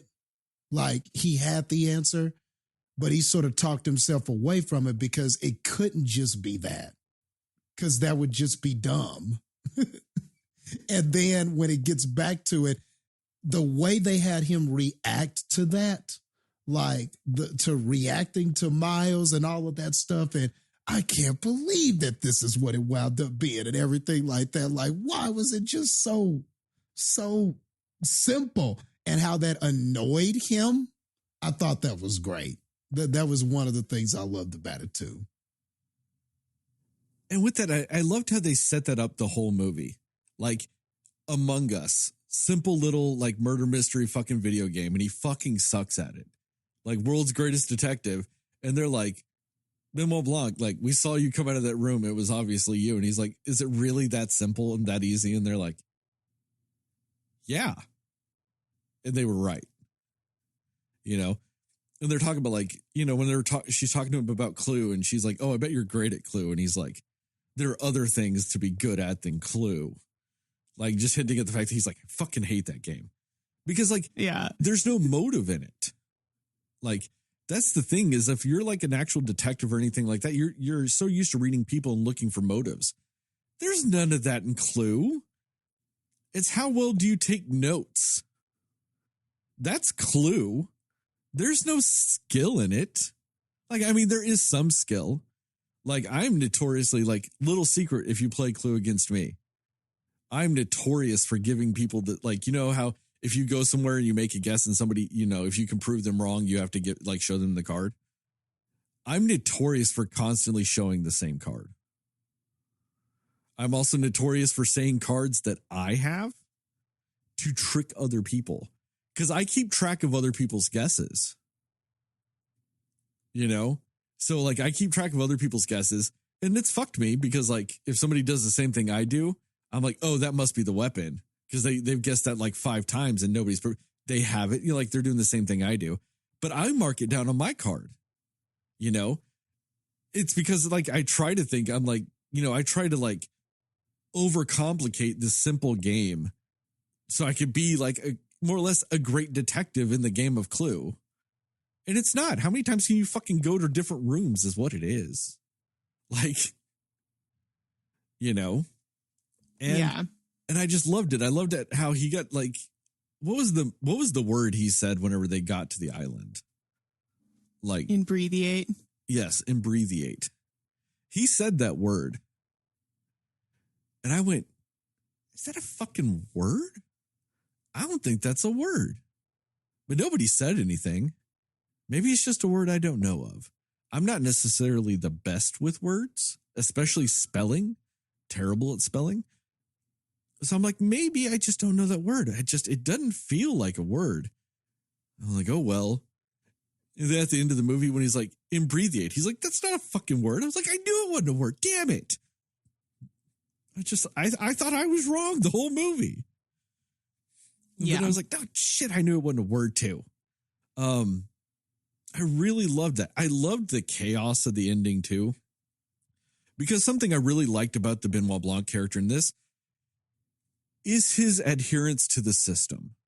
He's like, look, I have to be a tool of the system or I can't be what I am. And then using that to still get justice, though, by going, hey, here's your drink. Here's this little crystal of hydrogen. Go be you. I'm gonna leave because my job here is done. I really loved that. And I loved the chaos. And I just loved her shattering the fuck out of everything. And I knew right then, too, when she just started breaking everything, I was like, oh, she's going to destroy the Mona Lisa. I didn't know how, but I just knew that was going to happen. And I was fucking pumped for it. God, I was so ready for it. I was like, please, I want this to go down awesome. And it did. The way she burns that Mona Lisa is fucking fantastic. Loved every second of it. Going back to what we were talking about earlier, there's this random character that's walking around the island. I think his name is Kevin. I don't remember. I'm going to call him Kevin. He's just walking. It was Darren, but yeah. Kevin, got it. And so Kevin's just walking around the island. And when you first see him and he's like, oh, he's just going through some stuff. And then like you randomly see him popping in and out of scenes. I was like, he's going to end up being like, my first thought was he's going to end up being a part of it. And it's going to fucking piss me off because so many movies will do that. They're like, you knew the character was here and all this other stuff. But like, I loved how this movie did all this shit. And then Kevin had nothing to do with it. And ultimately Kevin was there just so he could be sitting on a bench next to Benoit while they smoke and shit gets blown up. And that's it. Yeah, that was pretty great. Yep. Didn't he say a line then or something too? He said disruptors or something. And then he was, the other guy. Yeah, he said something. Yeah. And it worked. Like I was like, okay, that character's just there to be on the bench with Benoit at the end, just spectating at the chaos that's ensuing. I'm like, okay, I'm down with that. I now love that character because it was just so fun at the end. You know, when they're just sitting there, he's like, whoa, man, that's crazy. It's blowing up. And then they're just sitting there smoking, you know, Benoit smoking his pipe, or not his pipe, his cigar. The guy's smoking a joint. I'm like, okay, I actually really dig that. Because like I said, a lesser movie would have had him be the mastermind or somehow fucking tied to it or any of that shit. But like I said, I'm so glad that I thought to myself and I gave Rian Johnson the benefit of the doubt. I was like, he didn't go cheap in Knives Out. He's not going to go cheap in this. And I felt good that in the end, he rewarded me for that. He went, you were right, Sterling. I am not going to go cheap. I am not going to do the shitty thing all these other people would have done. And I'm going to reward you for that by not doing it. And I went, thank you, Rian Johnson. Thank you. I mean, just little things. I mean, one of my big problems with it is there was zero reason to have this take place during COVID. I know they might have filmed it during COVID. There was zero reason to have it take place during COVID, though. Just so they can all get inoculated to not worry about COVID. You know what I mean? Like, that made no sense to me. I mean, yeah, you get a slight insight into the characters based on how they wear their masks and all that other stuff. I get that, but there's also easier ways to do that and better ways to do it. You know? So I didn't necessarily like that choice. It's not the worst choice, but I just didn't really like ultimately see the need other than to get a weird Josh Hartnett cameo. Yeah, definitely. I like that I can say that and just look over just to see Heather's reaction to me saying that. They're the same person. Mr. Hawk is in like everything lately, though. Yeah, Josh Hartnett. I know. He was in Moon Knight. Mm-hmm. Yeah. His daughter is in Stranger Things. I know. Maya Hartnett. I still just can't believe that Josh Hartnett and Uma Thurman got together. That's all I'm saying. Anyway,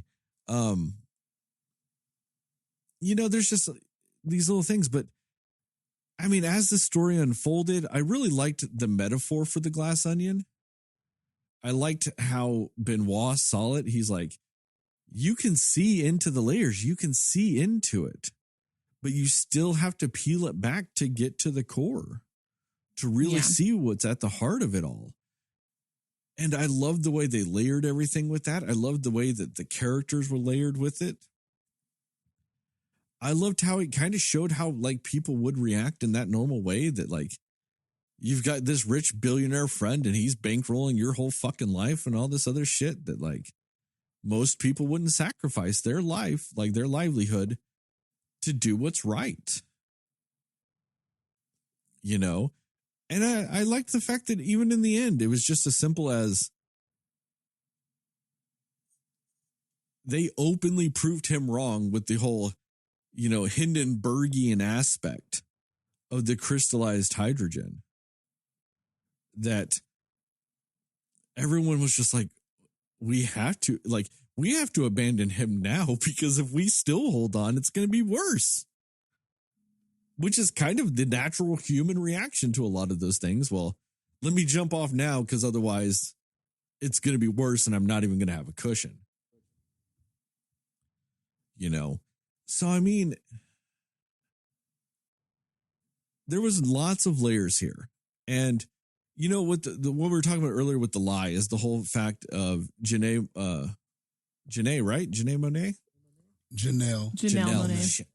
I got stuck in the rhyme scheme of it all. Janelle Monáe. Her character in the movie isn't actually her character in the movie. Like her character in the beginning of the movie isn't actually the character. They did the whole twin thing. That's not the most original thing in the world. I liked how they kind of portrayed the twins drastically different, though. One of them was the rich bitch and had this one accent and this different posture, and the other one had to kind of turn into that. You know, and Yeah. I like the fact that it wasn't used in the normal way of, oh, the secret twin is actually there because they're the murderer. I like that it was like actually, you know, the hero, if you will, was the twin. You know, so that's kind of a different twist to it all, too. I like that Benoit was in on it with her the whole time. I actually liked the fake out being shot. You know, I thought, like, when that happened, I was like, oh, damn. And then it does the flashback, and then you see it's the twin. And you see it's the twin, you're like, oh, fuck. Like, the twin got shot. Like, all this shit. Yeah. And whenever he's sitting there and he's giving that monologue to these people, because it starts it and then it does the flashback, because he's angry. He's mad when he's given that. And it's to make you think he's mad that the person just got shot, especially as the backstory is unfolding. And you're like, oh, man, he's mad because he said he wouldn't be able to protect her. And then ultimately she died. And I like it because that's a misdirect, because he's actually mad because the whole fucking story and mystery is fucking stupid. As it unfolds more, like, that's why he's mad. So, like, it's a layer. That's why it's not a lie. He didn't tell you, I'm mad somebody shot her and she's dead now, and let me tell you why I'm mad about it. He doesn't say that. He's just acting mad. You infer he's mad that she died. That's why it's not a lie. The movie's not telling you to be like that he's mad for this. You're inferring it. Which is very meta in itself, too, because you think about that line when he's like, you know, that's just what you told us happened. You know what I mean? So it really is kind of like telling on itself in a way. Yeah. And that's why this movie can be a little bit more simplistic and the mystery be a little dumb. But since it's intentional and like you said, they have meta calls to it, it works. You know? And I mean, and then when they do the flashbacks and you see those scenes and you get a little bit more context, like I said, they don't lie to you. There's never a scene when, you know, she's standing next to Benoit and she's like, it's nice to meet you, sir, when no one else is around. Like, they don't lie. That's why I'm like, you can't say it's cheap and it's fake and all this other stuff. They just leave out sections. But at no point before the reveal do they have a conversation by themselves where they act like they don't know each other. No, because the movie just intentionally doesn't show you having alone conversations. That's the smart way to do it. Just don't show them talking at all. Mm-hmm. I mean, and it's interesting too, because like, even in the conversation they do have together, like, you're so enthralled in what's happening and you're just trying to figure out what's going on. At least for me, I missed that he called her Helen instead of Andy. Like, that's something that happens. Like, we see it happen and he's like, Helen, you know. I completely missed that he even said Helen because I was so like caught up in what was going on. You know, they don't lie to you. It's just like the way they play it is so well done that like either you don't catch those things or you know what I mean? Like, you don't realize that it is telling you what's happening and you just might not be seeing it, you know? Exactly. And one last thing, and I'll let one of you guys go. I genuinely laughed at that scene, and I thought it was such an incredibly smartly written scene and so well done when he ruins the murder mystery party. Yeah, I was like, oh no, but it was so funny. Oh, that was that was great. Grade A scene. I loved it because then, and I liked his little reasoning behind it and all this other stuff, but like, I just loved how he was just like, well, what did we win? It's like an iPad. And he goes, oh, okay. And he's like, I don't necessarily need an iPad, but this is what happened. I thought that was really great. Like the way they did it, like that was such a smart way of doing it. And it's a weird way to diffuse tension in the middle of the movie to then ramp it up with the scenes again right after to add more tension to the thriller whodunit aspect that was about to happen in the movie. I thought that was just such an incredibly smart and crafty way of doing it that kind of just shows that, like I said, Rian Johnson he gets it. He gets it. Heather, what about you?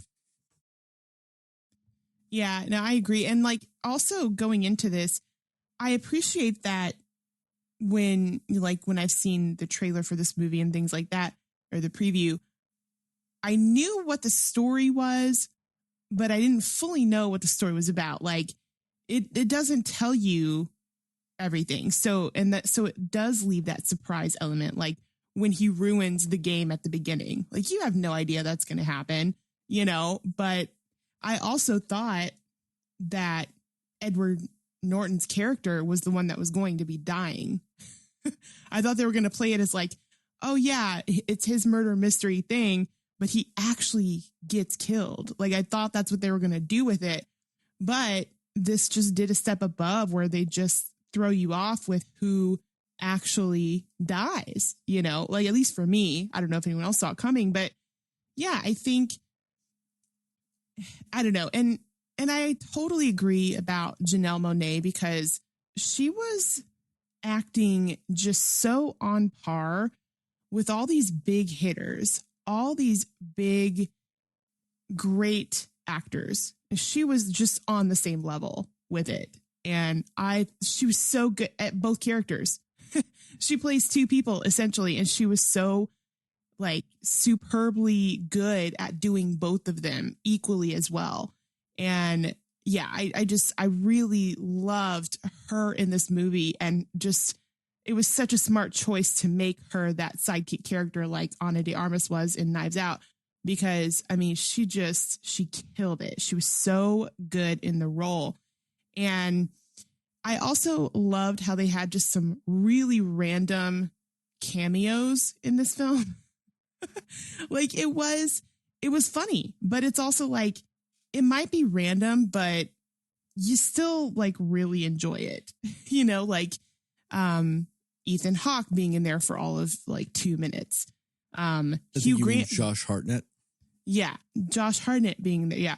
And then like Hugh Grant being in it for like 2 seconds, but it was totally worth it. Like it was so great. And you're just like, he opens the door and I'm just like, it's Hugh Grant. Okay. And then I'm like, man, I should have recognized that voice anyway. But you know what I mean? Like it just, they do it so well. And then like, even like having Yo-Yo Ma randomly at Kate Hudson's like party she's having, like just so many random like cameos of people. And the Williams sister, I can't remember which one it was, just kind of like on the screen in real time while they're having a conversation in the gym. Serena. Yeah. So I'm like, this is just so funny. And I also like underrated person probably in this movie, because she's kind of like not a super big character or main character. Whiskey. I thought Whiskey was great. I loved her character, Duke's wife. I thought she was like really good. Like, I don't know what it was about her, but I just really ended up liking her character, especially at the end when she's like egging on Janelle Monáe to be like, yeah, let's just break everything. Just do it. And just how that whole thing played out. Even their dynamic too, when like they both think they're trying to kill the other. It's just like this big misunderstanding. I just thought everybody was so good. And like, I do think that it was a great choice to make Benoit Blanc a more forefront person in this film. You do get to see more of his personality, more of him in general in this. And it was great because you almost feel like he's in a sense cutting loose more in this film because you're seeing more of him and you're seeing more of his dynamic as, you know, like almost like it's vacation Benoit almost, even though he's not, he's there for a job, but like it's vacation Benoit. And I also love just how thoughtful that they are in the writing with this, that very much like Sterling said, they don't lie to you, because he even says when Edward Norton's character is like, why are you here? Like, what are you doing here? And he's like, I was sent to box. And he was. Technically, he was. Like, Janelle Monáe came to his house with a box. He didn't have to explain it. He didn't lie about it. He just asked the questions like, yeah, I was sent to box. You know, do you think maybe somebody reset it? Like what? Like he's not lying to him, essentially. He's just, you know, being careful about how he's wording things, it feels like, with everything he's saying. And, you know, his attitude, you're right. It's so funny where he's so annoyed and he's like, man, like even the one thing that you did that had a little bit of, what do you say, panache, you stole it from me with having like, you know, there's a gun and the lights go out. And he's like, you stole it from me. Even the one bit that was interesting about what you did tonight. And he was just so annoyed because he's like, I could have done all of this so much better than you, is almost what it felt like he was saying.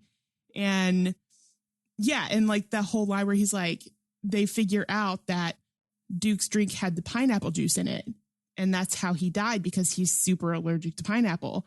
And he's like, and they're like, oh, it's so simple. It's brilliant. And he's like, no, it's just dumb. Like, he's just like, it's like, this is almost a waste of my time. But he was just so funny with how like his attitude was about the whole mystery. And I also just love how you get to see sort of like, it's a fun, quirky character trait that Benoit Blanc has, where he's just so in his mind, knows everything that's going on, so organized in his thoughts and everything like that. But then you see him at home and he's completely disheveled, like hasn't left the bath. His place is a mess. You know what I mean? And it's like, that actually makes total sense for Benoit Blanc, because all he cares about is, I just want to solve these cases, all these things. He gets super involved in that. And like everything else in his home is totally disheveled. And I thought that was a really fun, like, character quirk to put into that. So, yeah, I don't know. It was just, I feel like they were just so, Rian Johnson and just everybody on this film, they were so like, they were meticulous and very thought out about how they told the story and how they portrayed all of the characters, where it just completely worked. Like, I'm just trying to think of even all the jokes and all of the character types that you're like, you know, like, especially, for example, like Kate Hudson's character, completely just oblivious to how terrible she is as a person with some things that she says. But it's so completely well done. Like the way she's written, you're just like, it is. Yeah, that is exactly how she would act. Like, the way that they wrote her character, that is exactly how she would act and exactly what she would say. And it's nothing anybody did was out of character. Underrated characters, I think, in this are Catherine Hahn and Leslie Odom Jr. I think they were great. And I think their little friendship was kind of cool too. Like, you only see glimpses of it and little moments of it, but I just thought their dynamic together was really good. So yeah, I almost for a second thought maybe Leslie Odom Jr. might have been involved somehow, just because he was so like in the background, sort of just watching what was going on, didn't have much to say most of the time. So I was like, well, what's his story? What's his deal? Right. But I mean, you find out that he's not, but I appreciated that character, because they give you a character that has a little bit of mystery where you don't know what's going on with them. So you think maybe they are the culprit. Maybe something's up with them. yeah, everything they do is just, I can't think of a way that I would have changed this to have made it better, really. I do think you're right. It doesn't necessarily need to be set during the time of COVID, but it also didn't take away from anything for it to be. So yeah, I just think and then just like, I think one of the best things they did was the one line that Edward Norton's character says about, I want to be mentioned in the same breath as the Mona Lisa, and how that just full circle moment comes back around to where, Janelle Monáe's character is just kind of like, well, now you get to do it. Now you will be forever. And it's just such a great, satisfying full circle moment in the movie. And it was so clever. So yeah, I don't know. I just think there's just nothing. It really comes down to like preference, like how we were talking about before with Knives Out versus this movie. It's really just what's your particular brand of how you like a mystery to be played out in front of you. That's really kind of the only difference in a sense. Like, I think that Knives Out for me has more of a lasting impact as far as how you feel afterwards. Sort of like what you said earlier, Justin, like the way you feel leaving that, like it has more of a lasting staying power behind it than this movie does. But this movie is just so much fun. Like, you can't say I wouldn't argue with anybody that's like, no, it's just as good. It's really all about your preference of what style of mystery thriller you like to see, Yeah, I just think it was really well written all around. Justin, what about you? Yeah, every point that everybody made is a good point about the film. There are so many things and so many details that they set up early in the movie, and they pay all of those things off. And yeah, the misdirect of it is just like they use several different methods to misdirect you, whether it was showing you a scene from the perspective of one character, then going back and seeing that scene again from a different perspective. And then and because now you are seeing it, understanding what the characters are doing and characters' motives, it gives that scene a whole different meaning. And so it was using a lot of different techniques. Like the first time you see Batista's character Duke, and he's looking in on Whiskey and Miles in the bed, it looks like an affair / it looks like an affair. She's cheating on him, and I'm distraught because my woman is in there cheating with Miles' situation. Then you get all these plot points and threads and stuff like that, and you find out, oh, that was intentional. That was a setup. That was Duke trying to, get something off Miles to his own ends and everything like that. So, so sometimes even that stuff was just well done, the way that they did it. Also sometimes just the impression that you had of a character, you get a little bit more of them and find out that that's not really who they are. That was just more of the facade, or there was more to this character than you thought. Kind of like again with the Whiskey character. She seems just like more of that kind of like airhead, kind of groupie, I'm with the big buffed, content creator, influencer type of girl. And then whenever she has the conversation with Helen and she's talking to her, we find out, no, actually she's this smart, kind of calculated, goal-oriented woman who really has all of these plans and stuff, and was really planning on leaving him anyway because of her goals and things that she wanted to do. And you find out that really she was only with him because he served a certain means to an end in her life as Duke was doing for her. So there was kind of this mutual thing going on with them that was just another layer of her that you didn't realize was there. So all of those little things are fun. And like I would consider Whiskey, like, yes, there are major and minor characters, but man, she's probably pretty low, like on the list of characters of importance. But even still, that character in this story got some importance and got some attention paid to them and got some layers put on them.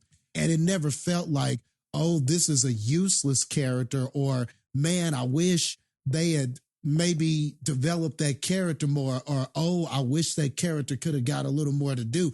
I think the product of good writing is even those minor characters, it still feels like you got enough to understand them, to like them, to find them compelling, even if they weren't like the biggest, like majorest part of this story. So I think that that's also a testament to the writing of this. Like, would you even say, characters. Oh, sorry. Well, no, I was just gonna say, would you say like that? It just kind of shows that if you're a good enough writer and director, minor characters can still have depth, and that's the difference between great writers and directors and character work versus what you get in 90% of other movies, where a minor character is just there. Because this character had depth. Like, it felt genuinely like a character. The only character that was more or less a nothing to it character was what, Kevin? But even then, kind of served a weird purpose in the end. Like, he weirdly had a depth of character to him. Like, you get that one scene, he's like, hey, you want to hang out? Like, you actually get insight into his character from one little line that is it's more or less a throwaway line. His line of dialogue gives him depth. You actually get insight into a character that has a combined total of 45 seconds of screen time. Mm-hmm. Yeah. Yeah. And I think it's a testament to the writing. And then it's also your ability to cast the right actor to nail that, because they don't have much time. They don't get as much time as these people do. So they have to nail it. And just the understanding, the director's understanding that, okay, that's all we need from him, and they're going to get it. We'll have him, or the writing to put him in a room and say, this is where this character is going to walk in, Helen's going to walk in, and this is where he's going to be sitting, and this is what he's going to be doing. All add layers to this character. You know what I mean? Just where he happens to be at certain times and what he happens to be doing.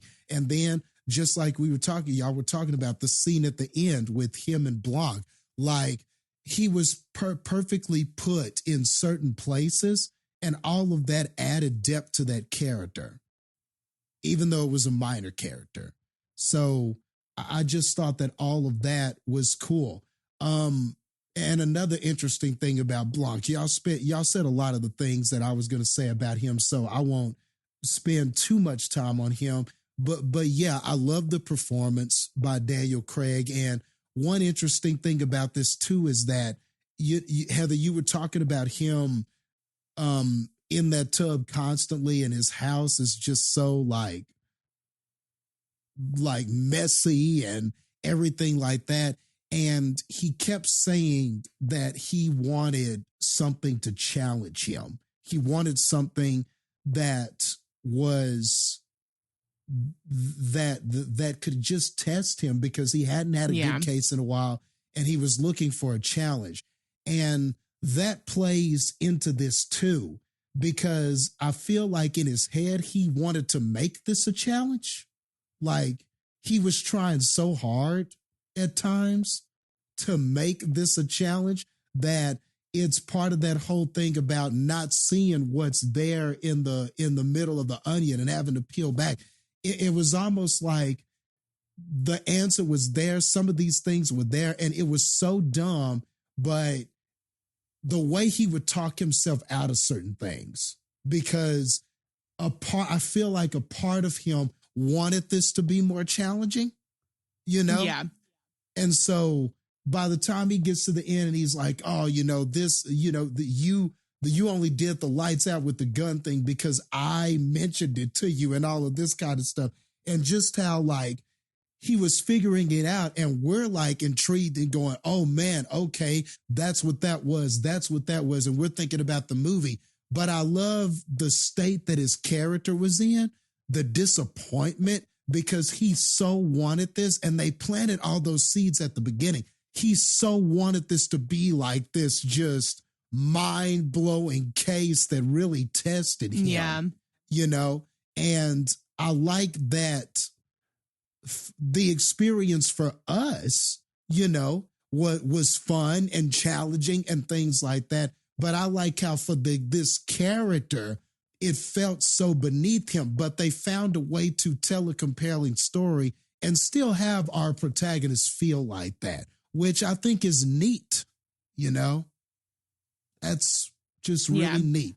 You know, that just dawned on me thinking about what you guys were saying. And I was like, you know what? I thought about the beginning and was like, you know what? That plays into this too. He wanted this challenge. He wanted this to be this fun thing. And it never was. And at times he made it that way because of how he was feeling and what he was going through. So even that is a layer to this character. How he went about handling this case, he probably could have solved it faster. But because of his want and need for this to be a challenge, I think that played into his sometimes second guessing of things. So I loved all that. That's just excellent writing and excellent just attention to detail and character work that you just don't get in a lot of movies. You know, that's the kind of stuff that that's next level stuff right there. So I thought that it was just worthwhile to say that.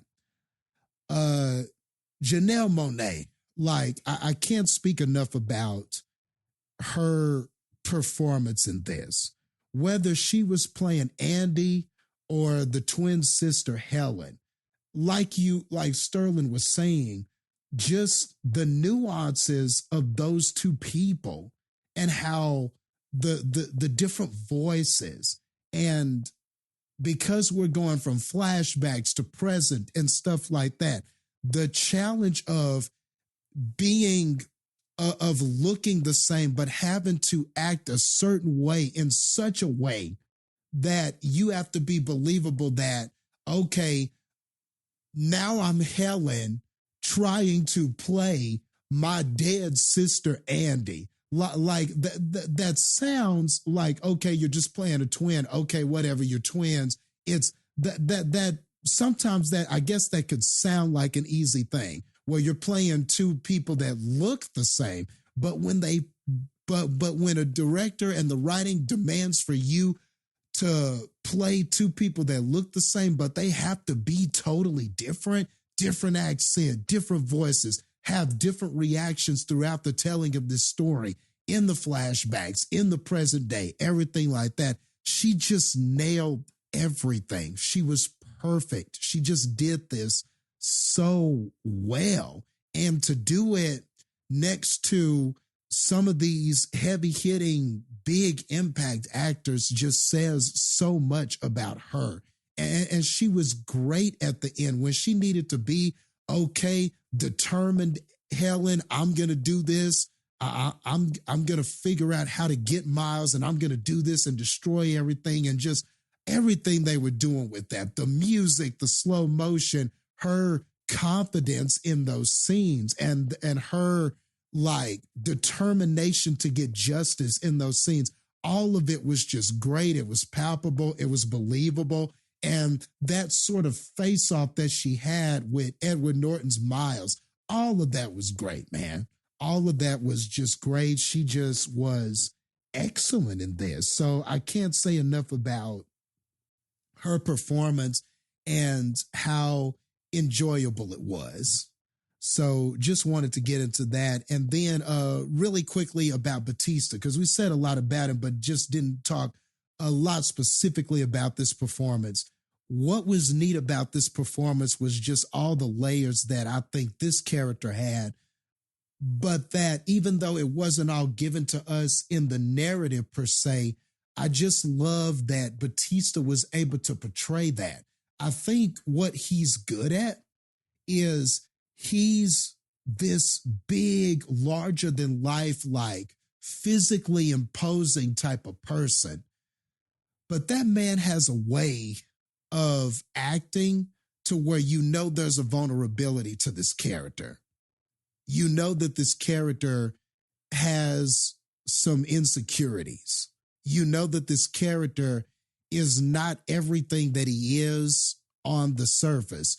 I mean, back to the glass onion analogy. I guess you could say every character was sort of a glass onion in a way. What they were on the surface, and then who they actually were as characters. You could probably break everybody down as a glass onion if you really, I bet if I really go back and watch this again, everybody is probably a glass onion in a way. But Batista, like his acting as Duke, you could see all of that. Everything from him being on being this content creator and this, pro man, like super toxic masculine, man content creator, but really he's living with his mom and, his mom is talking to him and everything. And then like, he's such a mama's boy, but not just that ironic thing. But the funny thing is that his mom was like also really smart. She's figuring out the puzzles and could see everything. Part. Like, and then here he is in this room talking about, men need to be this and that. And then like, she's figuring out everything for him, just figuring out the whole puzzle and stuff like that. So I thought that was a great scene too. But you could see that in his acting, like, but just even in that exterior that he was trying to show was somebody who was desperate, trying to get on, I forget what they called it, but whatever he was trying to get on, the show he was trying to get on, or the clout that he was trying to have Miles help him with. It was some Alpha sort of News channel. Alpha News. Yeah. I was like, some sort of news channel. Yeah. Alpha News. So he was trying to get on that, and you could see what that was about and everything like that. So, I mean, I just thought that all of that was good. Like, I could sense the layers in that character without the narrative necessarily having to tell me that. So I thought all of that was tight. Like, all of that was good. And then like Jessica Henwick, it was nice to see her. I wouldn't say that this is one of her stronger roles. She definitely was like minor on the minor scale. But man, even still, man, even with the few lines she had, I like the little moments she had with Edward Norton, with Miles, where she was talking about like, where she was talking about everything, like, please don't release that information about her. And like, she kind of had that like pleading moment with Miles about releasing that news and what would happen to her and how far she had progressed, and how if I think it was, man, I'm trying to remember her name. Birdie? Yes, Birdie. If she, I was trying to remember like the character name, but Kate Hudson. Like, if she goes down, then this is what happens to her. She had a really good scene there, and she didn't get many, but I thought that was a good scene with Edward Norton. But again, she's somebody who, she's known for doing stunt work and like martial arts movies and action and stuff like that. Watch out for her, man. Like, she was a minor role in this, but that's another one that I think she's going to get that role where she rises to the occasion, man. And she's going to be her great. chemistry with Kate Hudson was really good too. Like, as her assistant, it was really good. Definitely. So she's another one, man. I'm just always expecting big things from her. And her being in something like this, even as a minor character, I think is a big thing. You know, it's showing that I can be in the room with these people. So watch out for her, man. I think Jessica Henwick is really good, and I'm just a big fan of hers. So, yeah, I mean, as far as everything with the plot and everything, you guys pretty much said it all. So I don't have to dive too much into that. But yeah, I loved it in the, I guess I'll just go to kind of to the end and just say that I love how it all kind of came back to that analogy. And even though it wound up being Miles, and maybe you could say that you could kind of see that coming as far as who this was about and who it was going to wind up being. He was the orchestrator the whole time. He was, you know, they gave you enough for you to be able to figure out that perhaps that was him or he was the most likely candidate and everything like that. But what I loved is that, like we talked about, it was by design. It was the point of it was to make it seem like this big complex thing and give you all these suspects and give you all these motives that each character had and everything like that.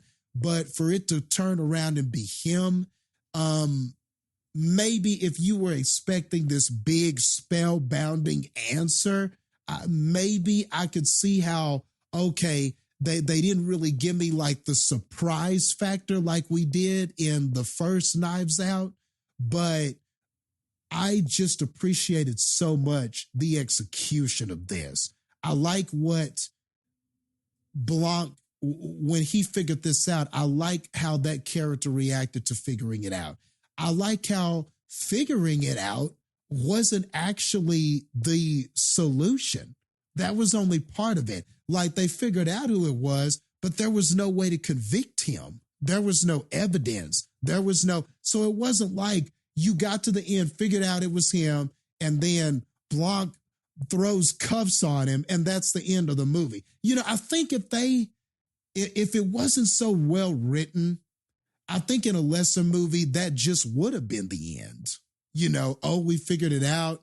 He admits it in some villainy sort of way or tries to escape or something like that. Or maybe we use the gas compound or what, the crystallized gas or whatever it was to maybe we use it against him somehow. And that's how we apprehend him. And that's the end of the movie. He's in jail. The two good guys, Janelle and Daniel Craig, high five or something. And that's the end of the movie. You know, I just think in a lesser movie, you wouldn't have had as nuanced of a solution and a way to quote unquote get the villain, so to speak.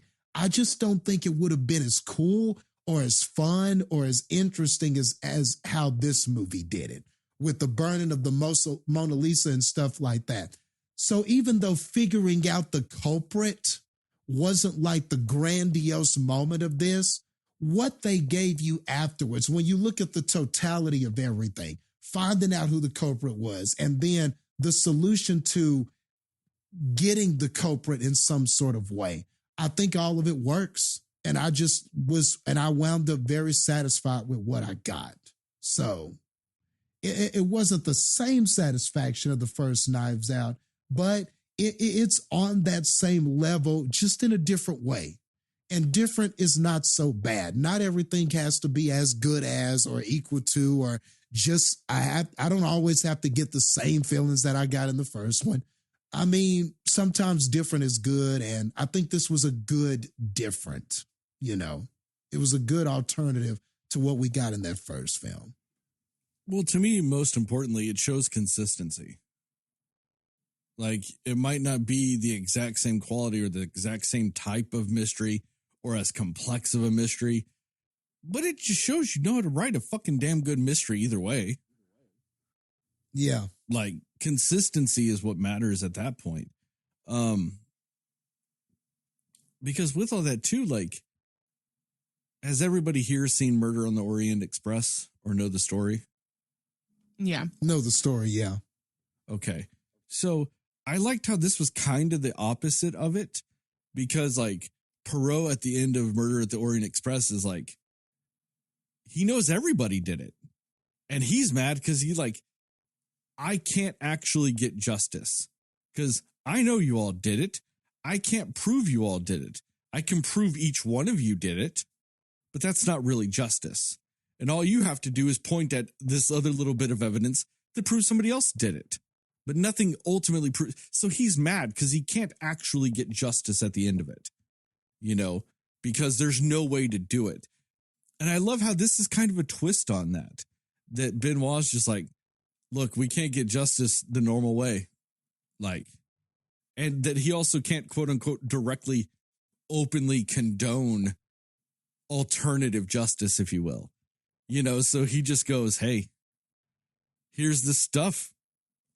I'm going to be outside, And then on top of that, he's intentionally also not there when they're all sitting there on the stairs and they're all like, yeah, we'll lie just to put you away.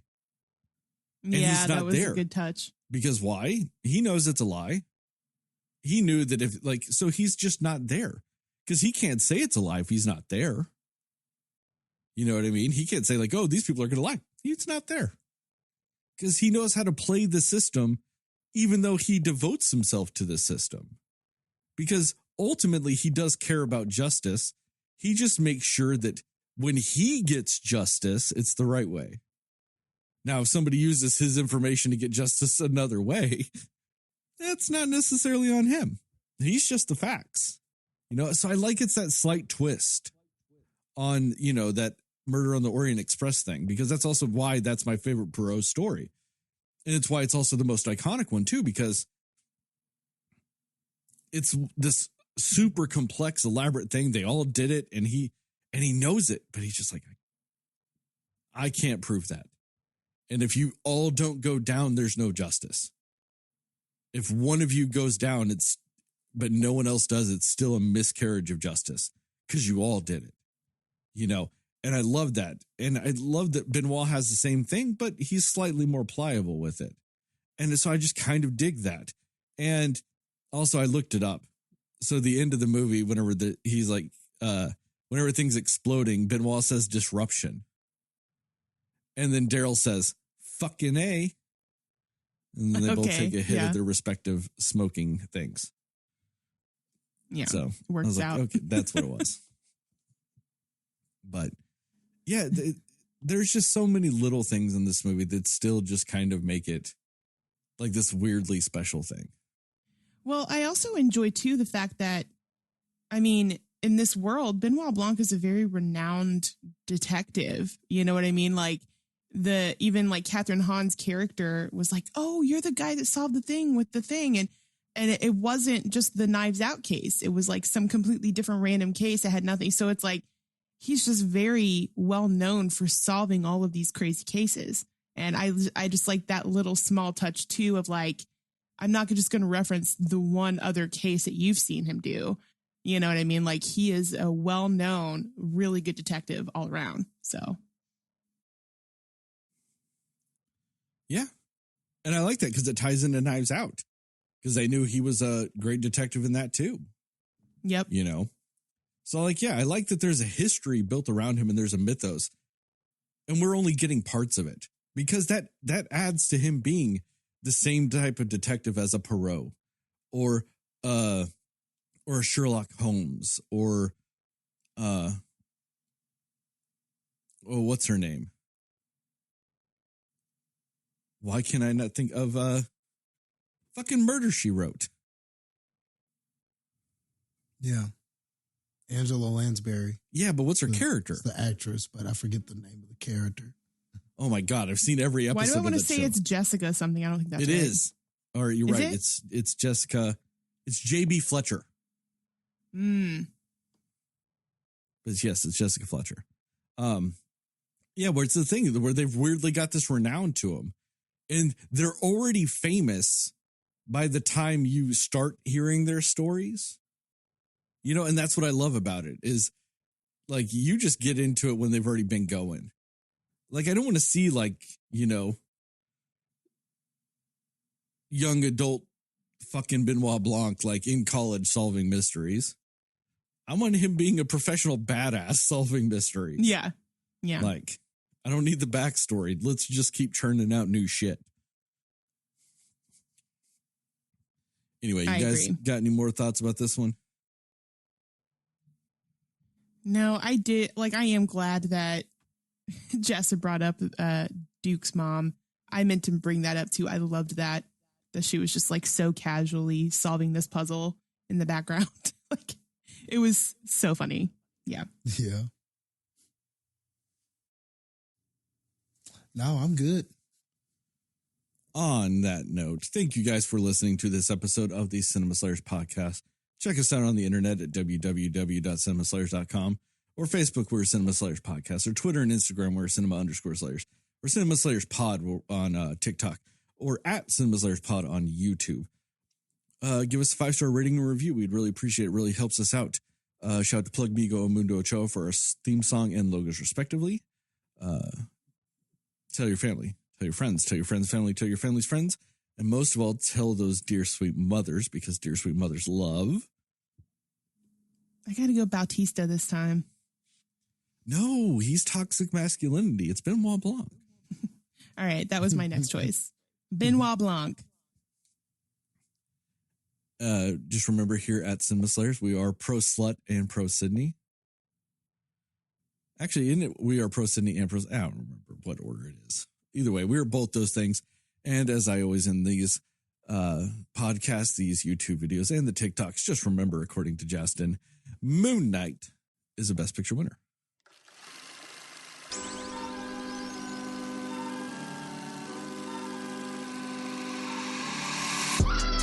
We finished at the perfect time. I just ran out of tea.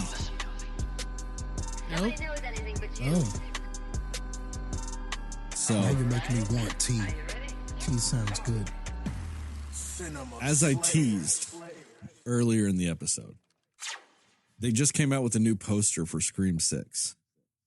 And it looks like a subway map, but it's the Ghostface face. Mm-hmm. But if you look at it, each one of the train lines on it represents one of the movies. Oh, really? Yes. Oh. And the stops, quote unquote, on it are actually people that die in the movies. Right. And then, but they do this whole thing, and then it all goes back to where, like in New York, it'd be like Union Station or Grand Central Station there. There it all culminates at Sam Carpenter, which is the name of Billy Loomis's daughter, you know, from Scream 5. And I have a huge issue with that because it's like all these movies culminate into Sam Carpenter. And it feels so wrong because it doesn't culminate into Sidney Prescott. Like, come on. The one remaining, like, culminating factor of fucking 5 Scream movies is motherfucking Sidney Prescott. And you decide that you are too good to have the one character that makes your fucking movies worthwhile in your fucking 6th movie. And you have the audacity to make a fucking poster that says all things culminate in this fucking character that's been in 1 movie and not 5. Right. Fuck off. Wow. I still need to see that 5th one, man. Oh, man. I don't know if you do.